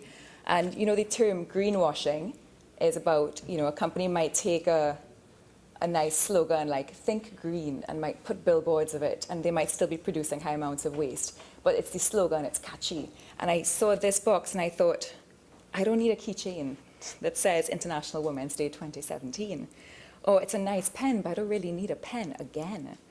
Or a notebook. And I think, are we International Women's Day washing, and are we producing waste in the meantime? And given that we're in a deficit right now and we have massive waste problems, why a keychain? Why a pen? Why a notebook? We received this document via email 4 days ago. Why do we need 170 pages printed? Why every year do we need 7 boxes, or is it 11 now? 7 or 11 boxes of our legislative documents if they are all online? I mean, I know some people prefer a hard copy, but then they can print them themselves. So just the level of waste in this room. Today I was wearing 4 layers. We had an assurance earlier, when we started a year and a half ago, that we would at least get a thermostat in the building. When you drive by at night, you see all the lights on, and this building has been up for like 10 years. We're in a deficit, we're not changing things. So the waste problem we have, these going into our dump, the plastic going into our bodies, the fact that this to me is also a Band-Aid solution. We have tests showing that we have high lead contamination in our water supply. But this is the Band-Aid, and even the Band-Aid is doing us an injustice. And as a female in particular, I noticed that this interferes with our fertility levels. I saw a colleague a few days ago, she got married a year and a half ago. She's had 2 miscarriages since she got married, trying to get pregnant. She's spending half her salary on fertility medication and struggling with her health and trying to change her diet, trying to figure out where the source of the imbalance in her body and her healthcare is. And as a young person, the more and more females I talk to are saying that there's something in the food supply, the chemical supply, the water supply. So I don't want to go off on a very long tangent because it's not directly relevant to this debate. And I recognize that it's nearing the end. But I would like to just say that I hope that we take this level of collaboration that we've demonstrated and address it to other matters that are of critical importance facing us. I know many of us have family members that are ill or have experienced illness ourselves. And I would like to see that we can do more as a nation and more as a legislative body. Thank you. Senator Ghany. Thank you, Madam President. As I rise to make my maiden contribution in this Honorable Senate, I wish to thank the Leader of the Opposition for giving me this opportunity to represent the people of this country. My appointment, Madam President, is a testament of the recognition of the Leader of the Opposition of the contribution of women to the development of our country and the valuable contribution that women continue to make to our society and our country. It is timely that tomorrow is International Women's Day, and to that extent, allow me, Madam President, to join in the speakers before me and to pay tribute to the contribution of women to the development of our country. I am privileged to be part of an opposition that is led by the first female Prime Minister. There may have been many before who could have aspired to this position, but the Honorable Kamla Persad-Bissessar opened a way for all women to have confidence that there is no office in this country that a woman cannot aspire to hold. Sorry for the emotions.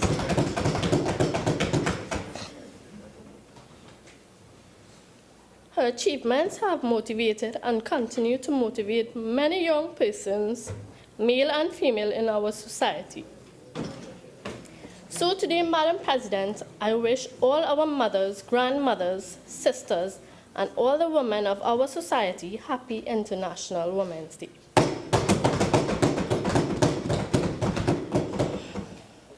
Madam President, I have listened attentively to all the contributions to the bill that is before this Senate, and I wish to make a short intervention. Many of the ordinary people, and I speak on behalf of the ordinary people of this country, are not aware of the implications of the piece of legislation that we are debating today. This may be for many reasons, but I think, Madam President, that it is mainly because there has not been a proper education drive to educate the people of the country about the implications of this legislation. Thankfully, the parliamentary channel would give access to many persons to at least have the opportunity to know what we are debating today. I myself, Madam President, have been following the public debate in and out of Parliament since the FATCA debate has started. Having done so and listened to the speakers today, I would like to thank all of the members who contributed and sat on the Joint Select Committee, especially the opposition members, who from reading the report of the committee contributed substantially to the work of the committee. This is an important piece of legislation. And what this legislation demonstrates more than anything else is that this Parliament and all the members of this Parliament can work together for the benefit of the people of this country. If I can make a suggestion to the government, it will be that a greater effort is made to educate the population of the pieces of legislation that comes to the Parliament and the manner in which such legislation affect ordinary people like myself. In that way, the people of the country could better understand the working of the Parliament and the ways in which the laws of the country affect ordinary citizens. The bill that is presently before the Senate is the product of the work of the opposition, the government, and the independents. From the point of view of the ordinary person, I can see that the people of this country are pleased that all sides could have reached agreement with respect to this bill. The manner in which all sides work together to get this legislation to the state that it is in today should be an example for the future and a pattern that should be followed. The Parliament, while a place where both sides can advance their differing points of view, is a place where the business of the people is to be conducted for the best interest of the people of the country, and many times in the banter and political wrangling, this is lost on most of us. The people of this country are looking for their leaders to act in the best interest of the country. The bill is an example of the opposition led by the Honorable Kamala Persad-Bissessar, demonstrating that the opposition is prepared to act in the best interest of the country. If we follow in that example, it will only benefit the country and our children, which is why we are here. As I conclude, I wish to congratulate the opposition for always paying great attention to the development of our country and its citizenry. Once again, I wish on behalf of the opposition, and in particular the Honorable Kamala Persad-Bissessar, to extend greetings to all our women on the occasion of International Women's Day. Thank you. Permit me to congratulate Senator Ghany on her maiden contribution. Minister of Finance.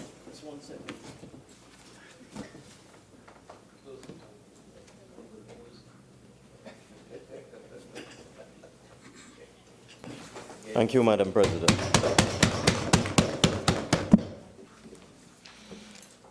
Madam President, I wish to thank all members of the Senate for contributing to this debate. I will attempt to deal with the points raised by various members of the Senate. Let me start first with Senator Ramdeen. One of the issues raised by Senator Ramdeen, I certainly won't get into a competition as to who is responsible for what. This bill was the product of the joint efforts of everyone concerned. I don't see any point in quarreling about who did what, when, where, why, and how. However, Senator Ramdeen had a complaint that there was an S missing in the definition of the former act. and made a big song and dance about that, accused various people of incompetence and so on. I would like to educate the new senator, that there's something called proofing in parliamentary practice. And if Senator Ramdeen had looked at page 30 of the Joint Select Committee report that was laid in the House of Representatives, page 30, 30, yes, you would see in the consolidated bill, which was presented for the consideration of the other place, that the S occurs at the end of the word agreement in the definition of the former act, page 33, actually. So that under the, with respect to what was laid in the House and with respect to what was passed in the other place, the former act is defined with an S at the end. In the transcription from the House of Representatives to the Senate, this often happens, where sometimes a word, a comma, it is actually on page 30, I have it in front of me. Former act means the Tax Exchange Agreements Act. That's okay. That's quite all right. It means the Tax Exchange Agreements Act. In proofing this bill, the Parliament will deal with those typographical errors. That's standard practice. So I wouldn't worry about it if I were you, Senator Ramdeen, through you, Madam President. With respect to the statements made by Senator Mahabir, a complaint was made about the treatment meted out to Mr. Dwight York when he sought to enter the United States and he was denied entry. And Senator Mahabir asked whether the government of Trinidad and Tobago was doing anything to prevent incidents of this recurring and what was being done about this situation. I think it's necessary to correct the record. Dwight York is a dual citizen of Trinidad and Tobago and the United Kingdom. He has 2 passports. In the case of the United Kingdom, they are part of a group of approximately 38 countries. The last time I checked, it was 38, that enjoy something called a visa waiver program. So if you're a citizen of the United Kingdom, along with citizens of 37 other countries, you can enter the United States without a visa once you go through the paperwork necessary to get a visa waiver. Dwight York sought to enter the United States using his UK passport. In other words, he did not enter as a citizen of Trinidad and Tobago. He entered as a citizen of the United Kingdom. Unfortunately for him, not under the Trump administration, under the Obama administration, some years before, the 2009, the Obama administration passed a law indicating that if you had traveled to certain countries and certain Middle Eastern countries, then your visa waiver would no longer apply, and you would have to apply for a visa, like people who are not part of the visa waiver program, to enter the United States. So he no longer had a visa waiver. Apparently this goes back several years. So that when he tried to enter the United States with his UK passport, he was entering without a visa. So they told him. In fact, they stopped him on the plane in the Middle Eastern, I think it was Dubai. Doha, yeah.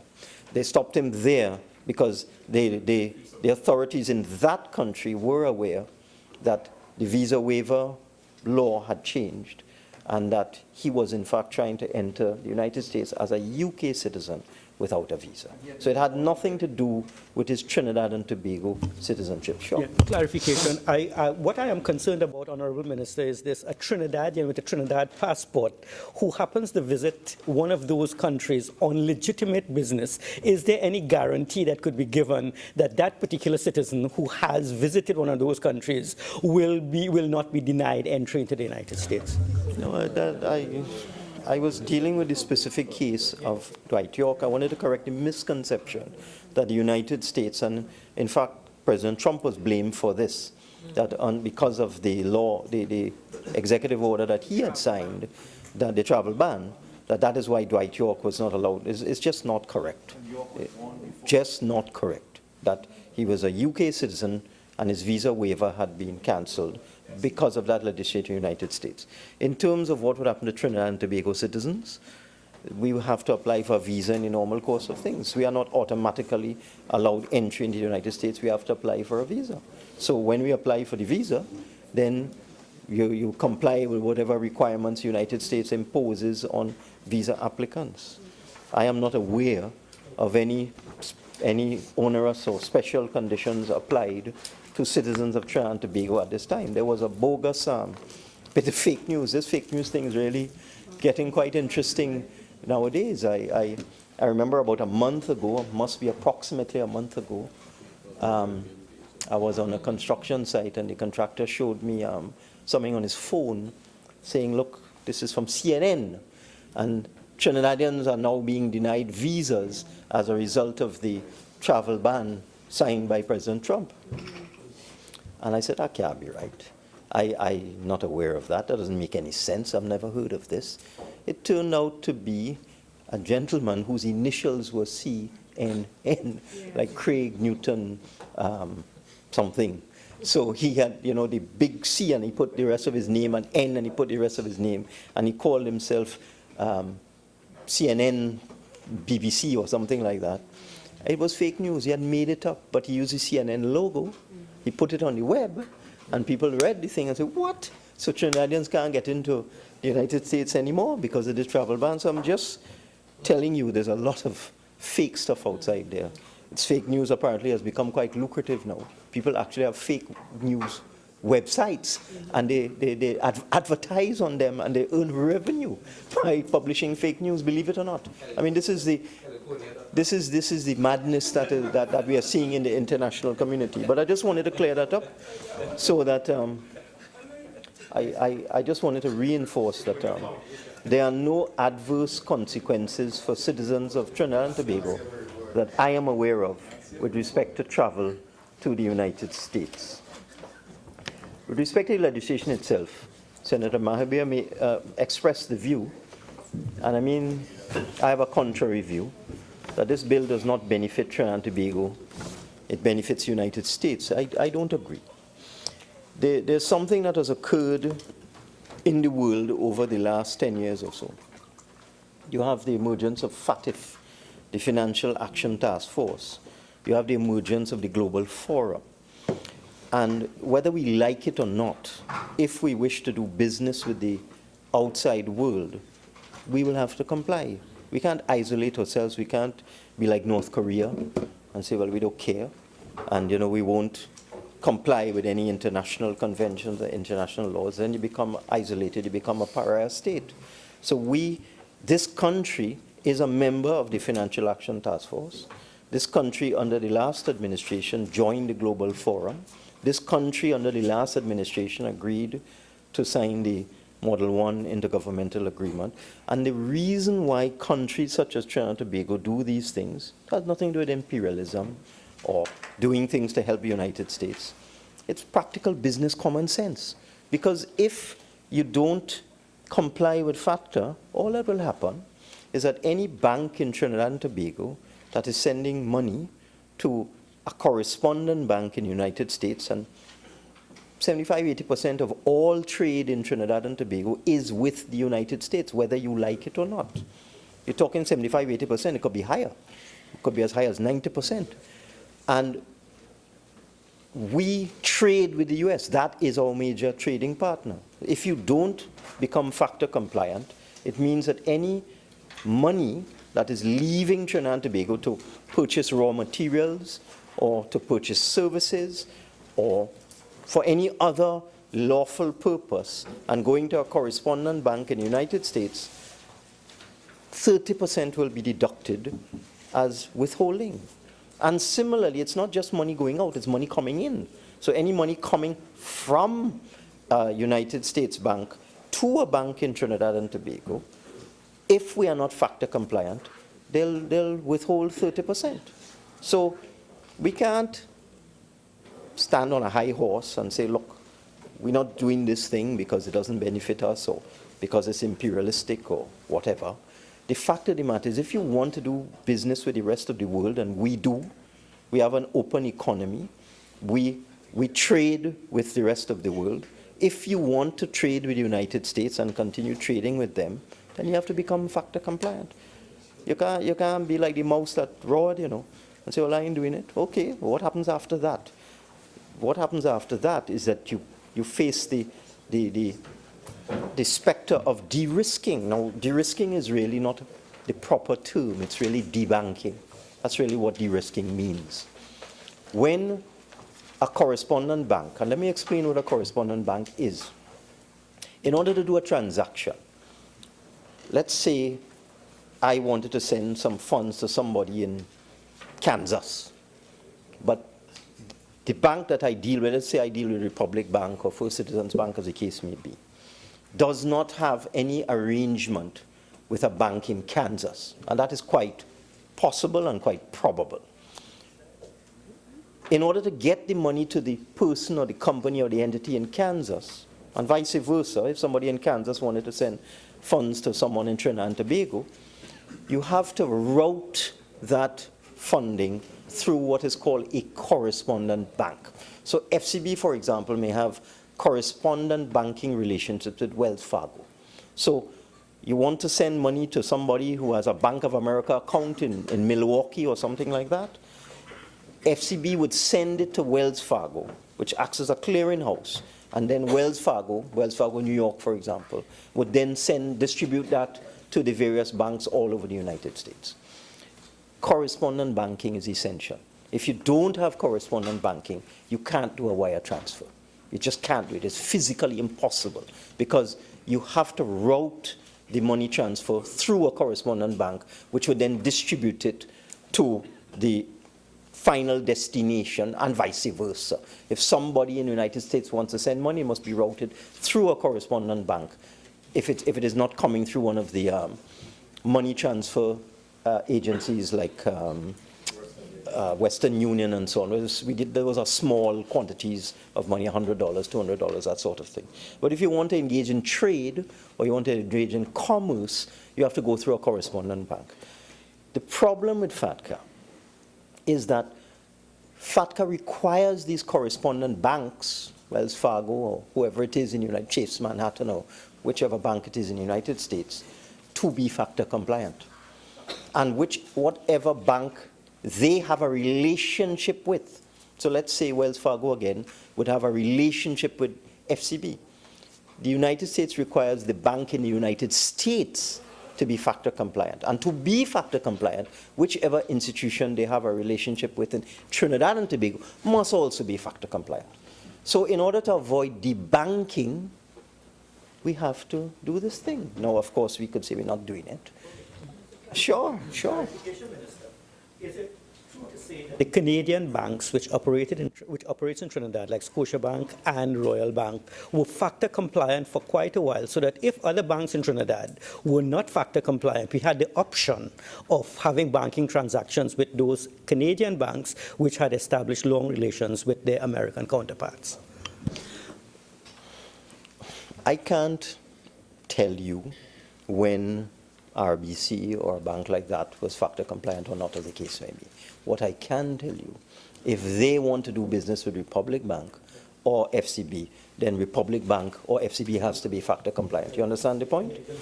Right. So it is the local bank that has to become compliant to allow the transfer of money either to the United States or back from the United States. So this is all about practical, common business sense. If we don't do it, we could Now, Belize has a problem where they have lost correspondent banking. And what these banks do is they assess the cost and the difficulty of doing business with banks in another territory.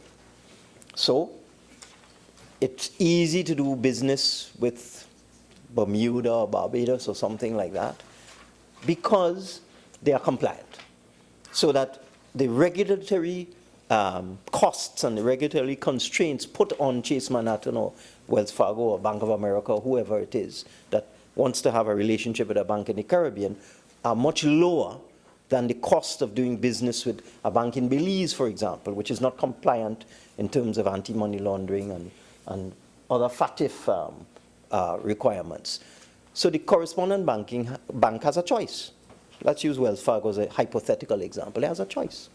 Does it do business with a bank in Bermuda, First Bank of Bermuda, for example, if that bank exists? Or does it do business with First Bank of Belize? To do it with the First Bank of Bermuda, no problem. They're compliant.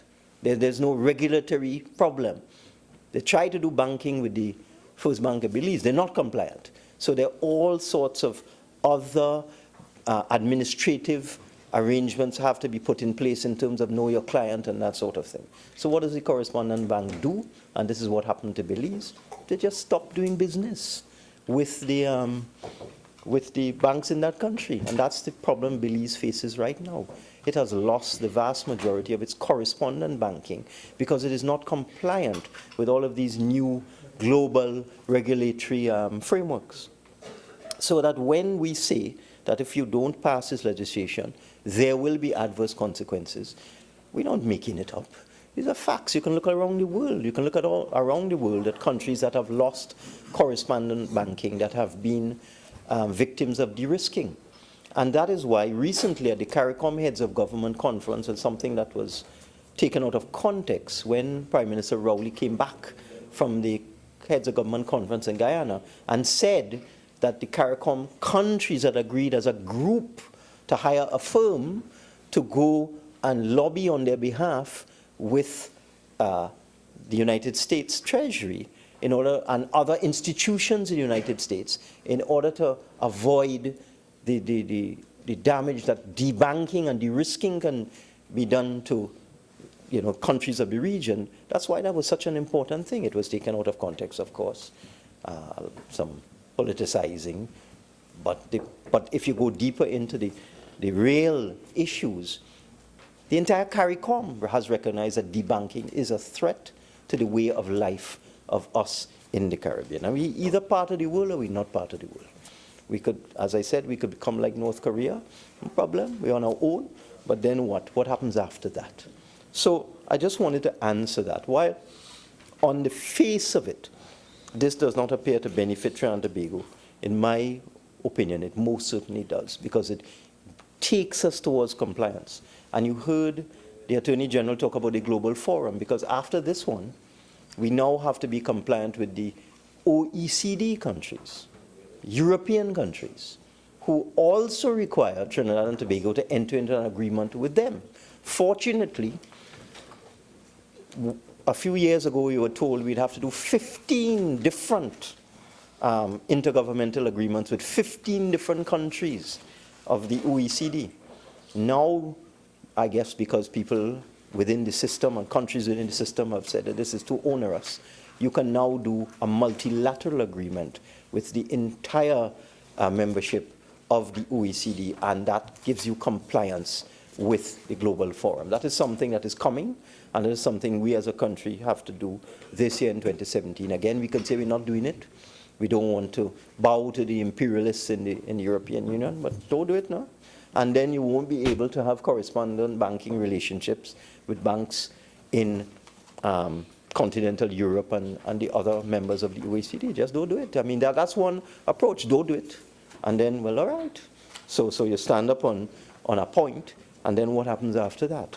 Because we are part of the world, and we must recognize that we are part of the world. With respect to Senator Creese's point, I struggle to understand the reciprocity complaint. We can't pass a law that has extraterritorial jurisdiction. We can't. We can't pass a law here commanding the United States of America to give us reciprocity with respect to the sharing of tax information. Our law would have no effect in the United States. There's no possibility of extraterritorial jurisdiction of a law of that nature. What the US has done is sign an agreement with us that they will exchange information. So we already have a written contract with the United States. But that does not have the force of law in the United States until the US Congress passes a law to allow the sharing of information on accounts held by citizens of Trinidad and Tobago in the United States with our Board of Inland Revenue. So that I'm sorry, I tried. I didn't understand the point, how it was possible for us to put reciprocity into this law. It isn't. And I didn't also understand the point about deleting the clause on reciprocity. There never was one. There isn't one. I don't know where all of this came from. I don't know if in the noise in the public, when the opposition was complaining about reciprocity, there was an impression somehow created that the legislation required reciprocity on the part of the United States, and we took it out. It never was there. We can't, in this chamber, legislate. We can't legislate, but there is no clause. There never was a clause. There is a clause in the agreement for reciprocity. There's a clause in the agreement, but there's no section in the law of this bill. Oh, behave, all of you. That would force the United States of America to comply with our local laws. We can't do that. And that they can't make us comply with their laws. We are complying with FATCA because it makes common sense to do so. But there's no correspondent bank in Trinidad and Tobago that deals in Trinidad and Tobago dollars. Let me give you the parallel. What reciprocity would mean is that there's a bank here that trades in Trinidad and Tobago dollars, and somebody in the United States wants to get Trinidad and Tobago dollars through a correspondent bank in Trinidad and Tobago. Now, no bank in the United States would have any interest in a correspondent relationship with a bank in Trinidad to get Trinidad and Tobago dollars, to send those Trinidad and Tobago dollars to the United States. The probability of that is zero. Whereas on the other hand, there's a lot of interest in Trinidad and Tobago sending US to the United States and receiving US from the United States. There's no interest in the United States in a United States citizen receiving Trinidad and Tobago dollars by wire transfer. They couldn't do anything with it. It's not a traded currency. It's not one of the world currencies that is traded on the world exchange. So I just, Senator Creese, with all the greatest respect, I couldn't understand the reciprocity thing because we can't legislate in this chamber and compel the United States to provide us with information on their citizens. And I think that was an unfortunate bit of smoke that came out at the beginning of this debate way back in 2016. And as I said, it is smoke that came from the opposition, with due respect to the opposition. The smoke, Madam President, came from them, with all this noise about how this law will cause Trinidad and Tobago citizens in the United States to be under threat. But it's in the agreement. So at some point in time, one expects that the United States will, through their Congress, legislate the intergovernmental agreement between Trinidad and Tobago and the United States and give the required reciprocity. I also want to say, Madam President, that despite the harsh words that Senator Ramdeen routinely throws at the Honorable Attorney General, he gave yeoman service in the committee. Yeoman service. Not even copying for the leaders.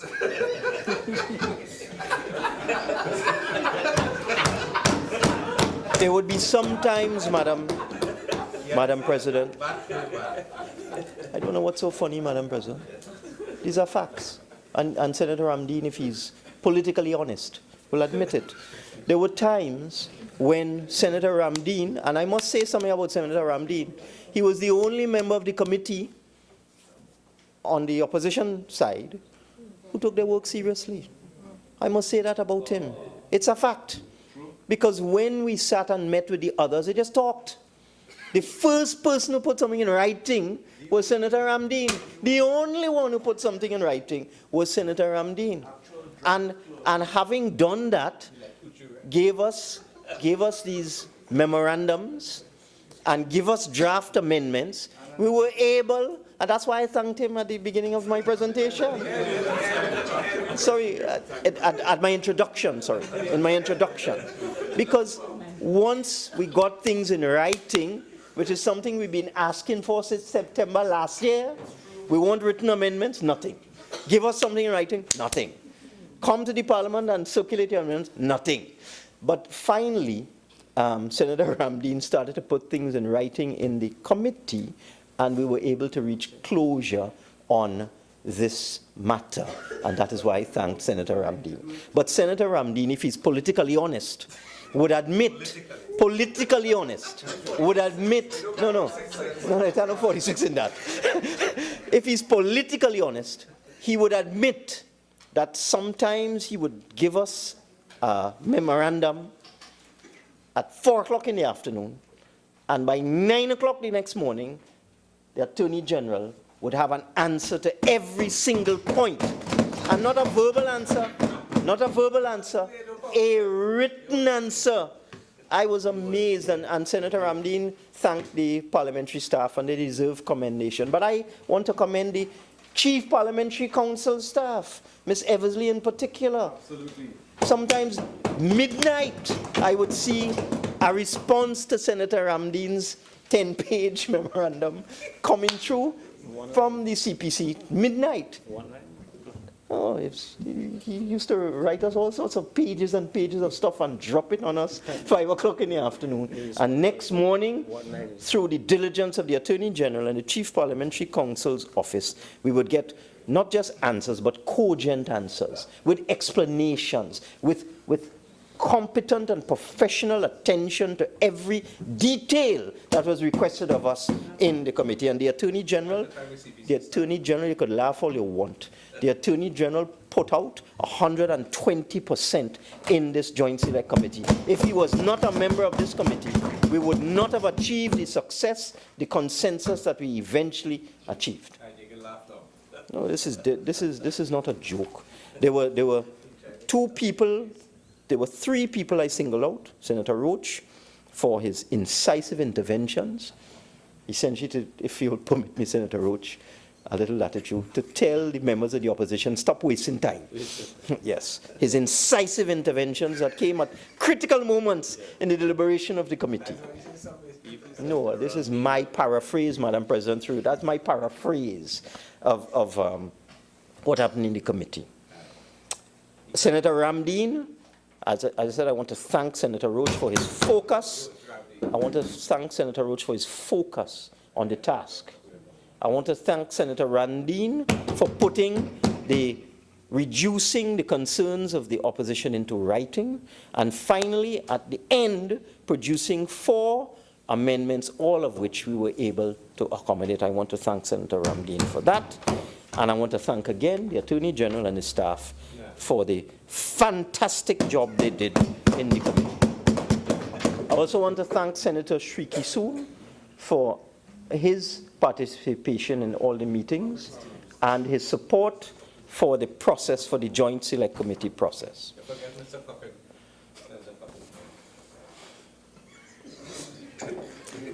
Senator Coppin, today, Madam President, for the second time, I've had the pleasure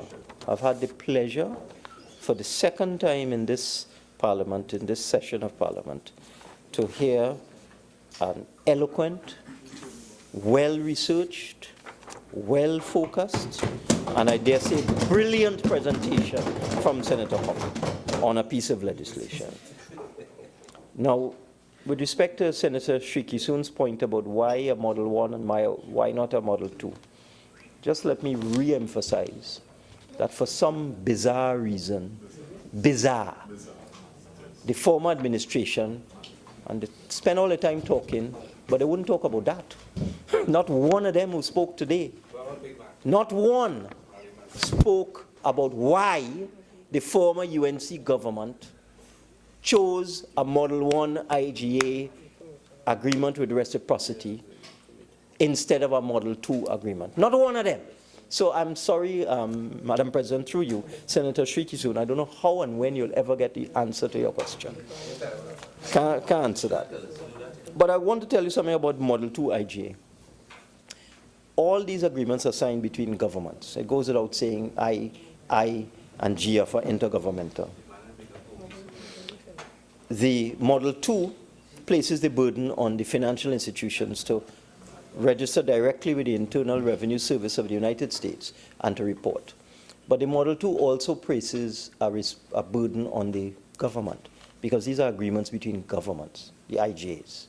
So both the Model 1 and the Model 2 would be signed by the United States of America and a government. So even if we had entered into a Model 2, the initial burden would be placed on the financial institution to report to the IRS. But there's a clause in that Model 2 that says if a financial institution does not comply and report on U.S. persons, and a period of 6 months has elapsed, they then hold the government of the country responsible. And if the government of the country cannot compel that bank to provide the information, then the country becomes non-compliant. And the Model 2 agreement requires the country to direct, that's the word, it requires the country to direct the banks within that country to comply with the IRS. So that even though in the first instance to activate a Model 2 agreement you don't require legislation, if after the passage of time banks just refuse to comply, a government might be forced, might have no choice but to come and incorporate the Model 2 agreement into its domestic legislation. So even though it's not as onerous on the face of it, it can lead to complications, just like the Model 1. And in fact, when you read the literature, the majority of countries have opted for the Model 1 because it's more definite. There's more certainty in the Model 1 as compared to the Model 2. Big joke. Big joke. No.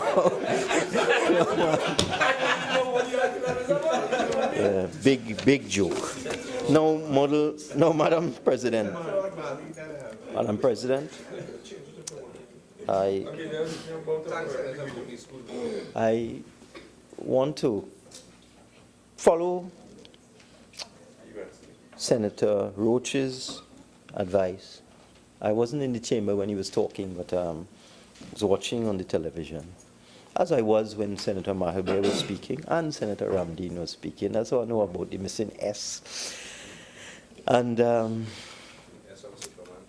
I want to thank everybody that contributed. I want to follow Senator Roach's advice. I think we've talked enough about this legislation. I think we've talked it to death. We had consensus in the other place. I expect the opposition to support the legislation. I regret that Senator Creese is unable to support the legislation because of this reciprocity issue. But having explained that we can't have, our laws don't have extraterritorial jurisdiction, and we just can't legislate reciprocity by another sovereign country, hopefully that might assist a better understanding of the situation. But I want to thank everyone who has participated. I must say, at the end of the day, Parliament is to pass laws. Forget the old talk and the fighting that goes on. At the end of the day, the purpose of Parliament is to pass laws. Madam President, it goes without saying that the laws must be good. Senator Ramdeen took the words out of my mouth. So I want to thank everybody. I want to thank the opposition. If that's what you want, I want to thank you. If that's what you want, I will thank you. And I mean, it's no skin off my back. I agree that there were some small points in the legislation, few little points, little points that we have dealt with in the exercise. But what I am happy about is that at the end of the day, we were able to reach consensus and we were able to pass the legislation unanimously in the other house. And I beg to move, Madam Speaker.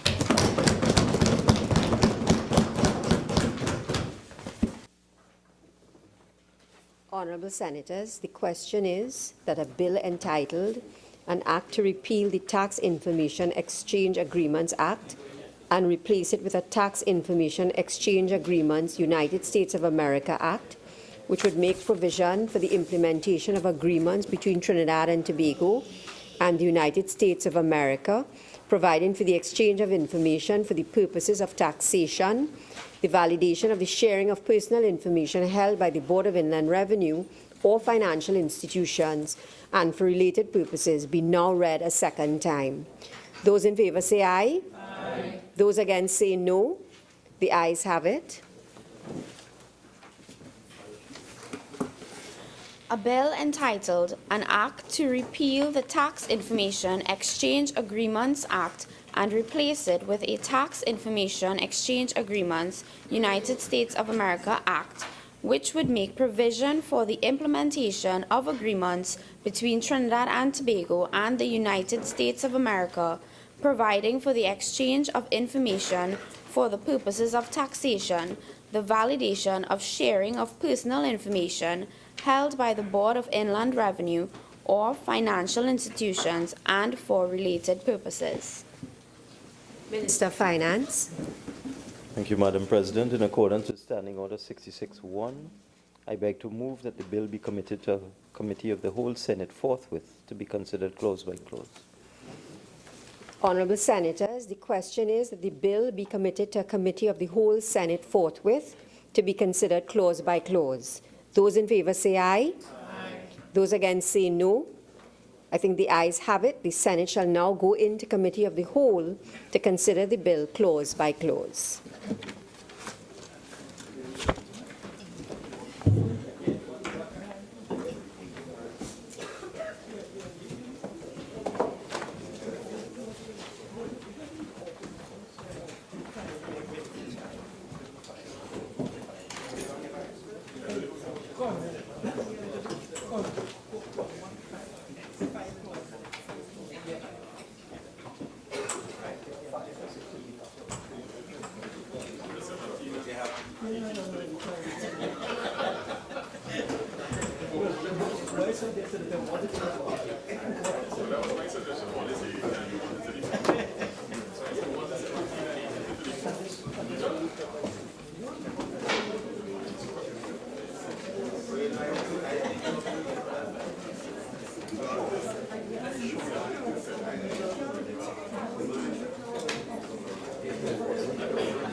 Clauses 1 to 3.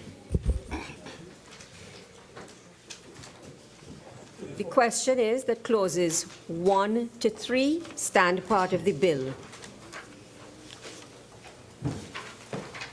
The question is that clauses 1 to 3 now stand part of the bill. Those in favour say aye. Aye. Those against say no. The ayes have it. Clauses 1 to 3 now stand part of the bill.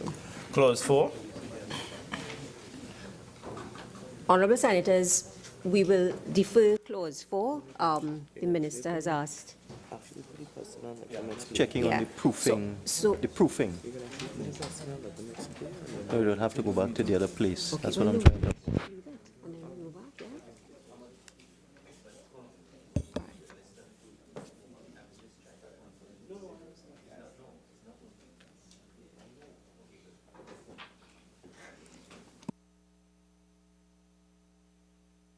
Okay.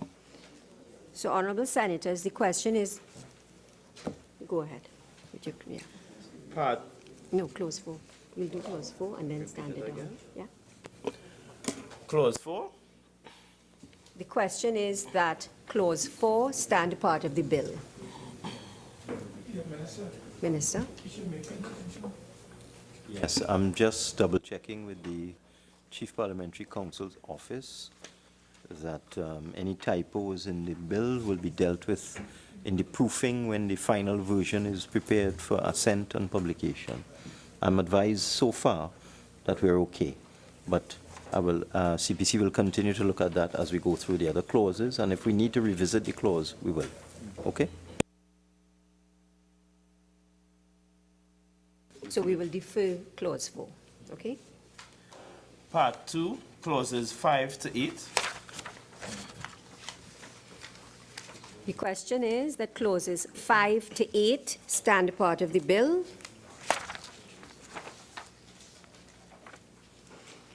The question is that clauses 5 to 8 now stand part of the bill. Those in favor say aye. Those against say no.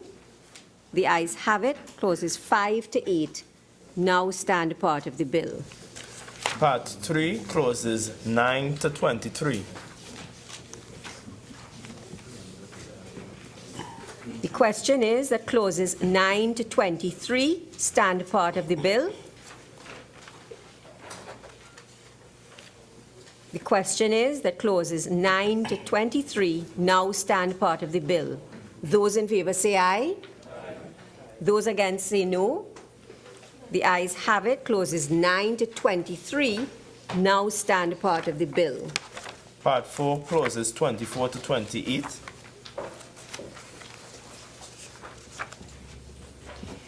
The question is that clauses 24 to 28 stand part of the bill. The question is that clauses 24 to 28 now stand part of the bill. Those in favor say aye. Those against say no. I think the ayes have it. Clauses 24 to 28 now stand part of the bill. Part 5, clauses 29 to 34. The question is that clauses 29 to 34 stand part of the bill. The question is that clauses 29 to 34 now stand part of the bill. Those in favor say aye. Those against say no. The ayes have it. Clauses 29 to 34 now stand part of the bill. Clause 4, revisited. CPC, could we go to the schedule? Okay. Schedule 1. Change that. This is what we are.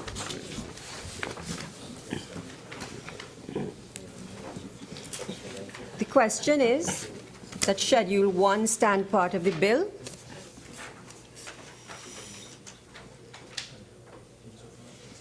The question is that Schedule 1 now stand part of the bill. Those in favor say aye. Those against say no. The ayes have it. Schedule 1 now stands part of the bill. Schedule 2. The question is that Schedule 2 stand part of the bill. The question is that Schedule 2 now stand part of the bill. Those in favor say aye. Those against say no. I think the ayes have it. Schedule 2 now stands part of the bill. Schedule 3. The question is that Schedule 3 stand part of the bill. The question is that Schedule 3 now stand part of the bill. Those in favor say aye. Aye. Those against say no. I think the ayes have it.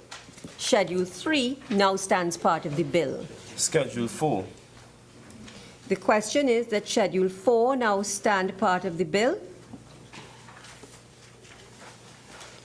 The question is that Schedule 4 now stand part of the bill. Those in favor say aye. Aye. Those against say no.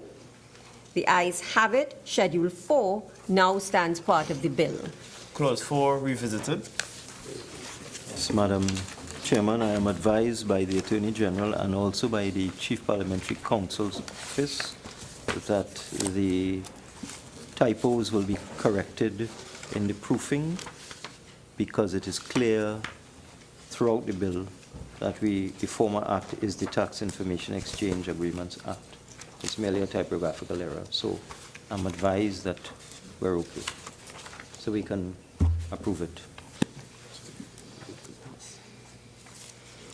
The question is that Clause 4 stand part of the bill. The question is that Clause 4 now stand part of the bill. Those in favor say aye. Aye. Those against say no. The ayes have it. Clause 4 now stands part of the bill. And Madam President, even though we finished, I just want to put on the record No, again. we haven't finished yet. We haven't finished? No. We have to do the preamble. The preamble. Where is it? Honorable Senators, the question is that the preamble be approved. Those in favor say aye. Aye. Those against say no. The ayes have it. The preamble is approved. Yes, I just wanted to say something. I was also told another reason why the missing S and the missing word information can be picked up in the proofing is that it's not a substantive point, not a substantive amendment. So it's okay. Honorable Senators, the question is that the bill be now reported to the Senate. Those in favor say aye. Aye. Those against say no. The ayes have it. The bill will now be reported to the Senate.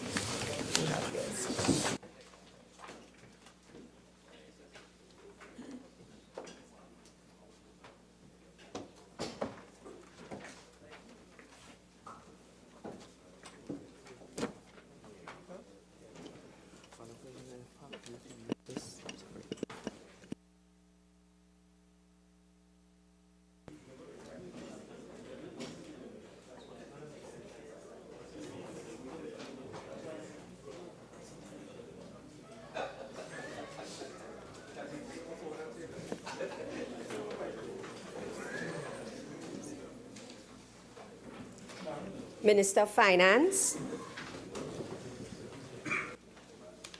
Minister of Finance. Yes, ma'am. I'm just looking for my procedure, which here it is.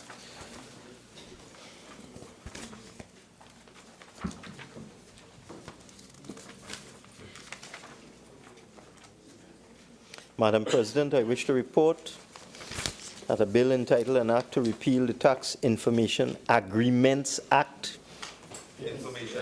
Tax Information Agreements Act, and replace it with a Tax Information Exchange Agreements United States of America Act, which would make provision for the implementation of agreements between Trinidad and Tobago and the United States of America, providing for the exchange of information for the purposes of taxation, the validation of the sharing of personal information held by the Board of Inland Revenue or financial institutions, and for related purposes, was considered in committee and was approved without amendment. I now beg to move that the Senate agree with the committee's report. Honorable Senators, the question is that this Senate agree with the committee's report on a bill entitled An Act to Repeal the Tax Information Exchange Agreements Act and replace it with a Tax Information Exchange Agreements United States of America Act, which would make provision for the implementation of agreements between Trinidad and Tobago and the United States of America, providing for the exchange of information for the purposes of taxation, the validation of the sharing of personal information held by the Board of Inland Revenue or financial institutions, and for related purposes. Those in favor say aye. Aye. Those against say no. The ayes have it. Minister of Finance. Thank you, Madam President. I beg to move that a bill entitled An Act to Repeal the Tax Information Exchange Agreements Act and replace it with a Tax Information Agreements United States of America Act, which would make provision for the implementation of agreements between Trinidad and Tobago and United States of America, providing for the exchange of information for the purposes of taxation, the validation of the sharing of personal information held by the Board of Inland Revenue or financial institutions, and for related purposes, be forthwith read a third time and passed. Honourable Senators, the question is that a bill entitled An Act to Repeal the Tax Information Exchange Agreements Act and replace it with a Tax Information Exchange Agreements United States of America Act, which would make provision for the implementation of agreements between Trinidad and Tobago and the United States of America, providing for the exchange of information for the purposes of taxation, the validation of the sharing of personal information held by the Board of Inland Revenue or financial institutions, and for related purposes, be now read a third time and passed. Those in favor say aye. Aye. Those against say no. The ayes have it. This bill requires a 3/5 majority. Mr. Rambharat? Aye. Mrs. Batiste Primus? Aye. Mr. Sinanan? Aye. Mr. Moses? Aye. Mr. Hussein? Aye. Dr. Henry? Yes. Mr. Singh? Aye. Mr. Coppin? Aye. Mr. Cummings? Aye. Mr. De Freitas? Aye. Ms. Bash? Aye. Mr. Dookie? Aye. Ms. Lewis? Aye. Ms. Romano? Aye. Mr. Thomas? Aye. Mr. Mark? Yes. Mr. Solomon? Yes. Mr. Sturge? Yes. Mr. Samuel? Yes. Mr. Ramdeen? Yes. Ms. Ghany? Yes. Dr. Mahabir? Yes. Mr. Roach? Aye. Mr. Small? Affirmative. Mr. Shriki Soon? Yes. Ms. Ramki Soon? Yes. Ms. Chut Essie? Yes. Mr. Creese? Abstain. Ms. Raffoul? Yes. Mr. Richards? Pause for effect. Yes.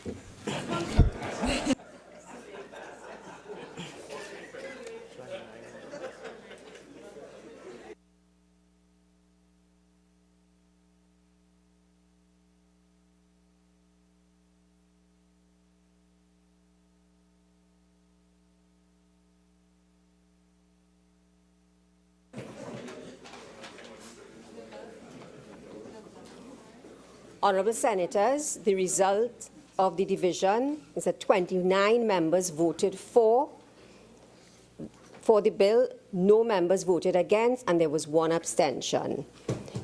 The motion for the third reading of the Tax Information Exchange Agreements, United States of America, Bill 2016, is approved.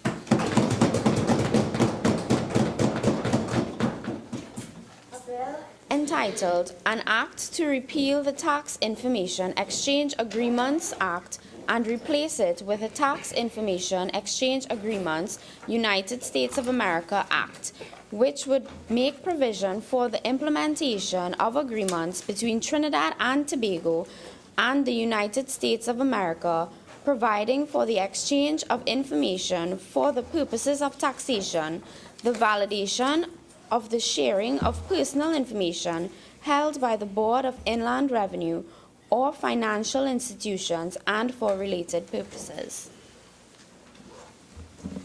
Act in need of government business. Madam President, I beg to move that the Senate to now adjourn to Tuesday, March 14, 2016 at 1:30 p.m. when the government proposes to deal with the miscellaneous provisions trial by judge alone Bill 2017. Thank you.